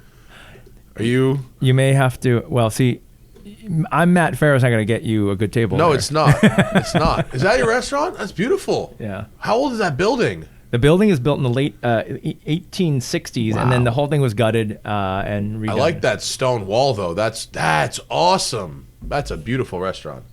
I need to go. You need to go. We need to go. 2 birds, 1 stone. Wow, thanks. Sang Yoon in the house. Appreciate it, man. Thanks for coming down. My pleasure. We'll get you back Anytime. on when Cameron and I start the watch show, and we'll go into the watches. Oh, yeah. Johnny said that you are... That's a subject. You are down that rabbit hole, apparently. So deep. Like real deep, right? People listening, he's staring off mic, off of all of us. He's just staring at the wall with. He's really ashamed of his own behavior. Yeah. If I could undo time, wow. He's having flashbacks. Someone right needs now. to throw me a rope so I can get out of this hole. So you can get out of the watch hole. Oh my gosh! Oh, we'll get you in charge of crowning caliber. We'll clear out that collection for you. Holy crap! It's a deep, dark rabbit hole. Oh, you have man. no idea. He's so afraid. If what I don't even want to repeat what Johnny told me is true on the radio. He said I'm going to say it anyway. He said you have 100 watches. 104. 104 watches. Wow. Yeah, Do you have a room? What does your storage solution look like You have a for pylon 104 from watches? floor to I got to ceiling. see it. It's they're not in their original packaging. Obviously. I have a separate area where I just keep the original packaging because I liked having that. But no, the watches are in these cases and winding cases. And That's awesome. Do you just have a whole wall of winders going on in your house? I have 60 winders. Does it look like Dan Bilzerian's gun room? Minus the chicks, yeah, and the 6x6 G wagon. I gotta come see that.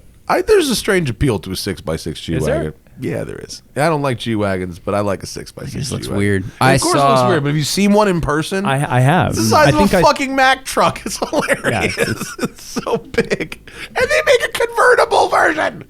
Really? Yeah, there's a Maybach version. I had a I had a 2-door convertible G-Wagon. Those are the shit. I had one. The gray market The one? G3, whatever. Yeah, that's like a shady gray market one Yes. from back in the day, right? Yep. So shady. Those are the only ones worth having, I think. It drove like shit, though. I didn't Of course it drove like shit. They Horrible. all drive like shit. But it's like a Samurai, but it's a fucking G-Wagon. It's perfect. It's perfect. There's a good one on Bring a Trailer right now. It's a yellow military looking one. I saw All a right. 4x4 out here. That was cool. The squared Portal axles. 4x4 squared. Yeah, crazy tall from the front. I did like the Ground wagon. clearance, You see the wagon, the E400 with the portal axles Oh, wagon. yes. I saw Lieberman's video on that. Fucking You cool. like that? I mean, in a stupid and silly way, yeah. I like that someone took the time to build it. If I lived in Colorado and had the money for it, that would be a rad, rowdy vehicle to have. That would be. It's a lifted car with a V8. Like, it'd be AMC great. Eagle, basically. I guess. Yeah, I, it I is, just, but better. I want a Unimog, but faster. Yeah, that's a tough one. Those things are very, very slow. Yeah. I mean, I hate to say this, but you kind of want a Hummer, don't you? No. Thank God. Well, not the I car mean- brand. No, but like You promised. Are you a faster? That's true. What time is it? We're well past 34 minutes in. Yeah, I bet that a one faster gin's like- Unimog is sort of a Hummer. I mean, I hate to say it. It's not though. Like an H1. Like I had a Hummer, Oh, and an it was an H1? absolute piece of shit. But it was sort of like a Unimog, but faster. You know who could build a fast Unimog is Gale Banks. Probably, yeah. Get him to tune it and build it. Isn't there? No, you know what? There's like new Unimogs. Is there like a Singer version of a Unimog? Fuck, that'd be awesome. You know who would? John Ward from Icon would absolutely build you something like that that's right. if you wanted Like to a blow F- $500,000. Like an F, like those FJs. Yeah, like a forward control, Unimog Icon Reformer or something like that. Interesting. That's only $500,000. Trade, you could trade him 102 watches probably straight up for that Unimog. That's true. I want to see what's in that watch collection. Really? I'm gonna come I don't over know to what your- you're into, but I'm sure there's I'm something into your flavor. I'm into fucking way too much. I think you're into AP. We're sponsored by Crown and Caliber, and they send me loaners. Oh. And they sent me a Royal Oak Offshore, which is Okay. the first AP I've handled ever. Okay. And I like it a lot more than I thought I was going to. I didn't Okay. think I was going to like it that much, but I really do like it a lot. Offshore? The offshore with the rubberized Yeah. thing. Yeah. Yeah, it's pretty cool. Yeah. It's utterly invisible. No one ever looks at it or says anything Right. to me about Which it. I think is cool. It's got quiet luxury. Yeah, but it feels like a tank. It's nice. Yeah. Is that you're wearing a Rolex GMT Master 2 right now? Is Rolex your brand? No? What do you have the most of? I have no loyalty. That's good. I'm agnostic when it comes to watching. What was the one watch that sent you down the real rabbit hole though? My dad started. My dad had a minor collection, nothing like the Affliction that I have. But when I was in high school, he gave me an IWC Portofino. Oh, those are nice. It was very thin, and he gave it to me for my prom. It was a formal leather- suit watch. Yeah, very thin, yellow gold, white dial, and very small by today's standards. Yeah. But it was probably like a 34 millimeter watch. It's like You still have that? I do, and since it's from my father, and then he gave me another watch for when I graduated high school. He gave me his old 36 mil date just from that's cool. from the 50s with That's a cool. silver dial, I which don't is think really I've hard seen- to find. I don't know Yeah. if I've seen that before. Yeah, it's a really beautiful classic. It's timeless. They were so small back then. Yeah, they were teeny. They were really like I bought my girlfriend is a petite girl, and I bought her a 36 millimeter vintage Seiko men's watch. Oh, right. which looks like appropriate on her. Right. If you put that shit on me, it would look so dumb, so dumb. This is 41, 40, right? Yeah. Anything under 40 looks horrible on me. Looks really bad. Yeah, you could wear a 39. It depends on the dial. Depends on what the bezel looks like. Yeah, if it had like a bigger bezel, but anything, Yeah. I got big, chunky, stupid hands. Yeah. The APs are nice. Are I you do into, like them. Are you into Panerai? I love them on other people, and then I put them on and go yuck when they're on my own hand. Weird. But you know those Red Bar guys invited me to a Panerai event next week, so we'll see. You know them? The watch, the Atom. I'll introduce you. Here's another rabbit hole you can go back down. That's for another show. This is for the watch show. Thanks for coming down, Sang. I pleasure. appreciate it, man. It's good having Anytime. you. You're local. We'll have to have you again. We'll have you and Johnny in a bottle of that secret bourbon. Actually, I'd like to try some of your gin. I'm gonna see if I can Well, go back. Well, if Johnny won't share, I gave him a bottle of mine, but if he doesn't share, I'll I'll make him 3 shit. I'll gins beat it out is of him. a great time, and if I have 6, I talk shit to Thaddeus for 4 hours straight. That just fires me up. I don't know why. Oh, man. Thanks for coming down, man. I appreciate it. Check him out at Father's Office or any of those other restaurants. I'll put all the links in the description for you. Thank you for listening. The Smoking Tire Podcast is, as always, powered by Shout Engine. Get your own damn podcast at shoutengine.com. You know what to do and how to do it. There's instructions on the internet. Thanks, Sang. I'll see all y'all motherfuckers later. Bye.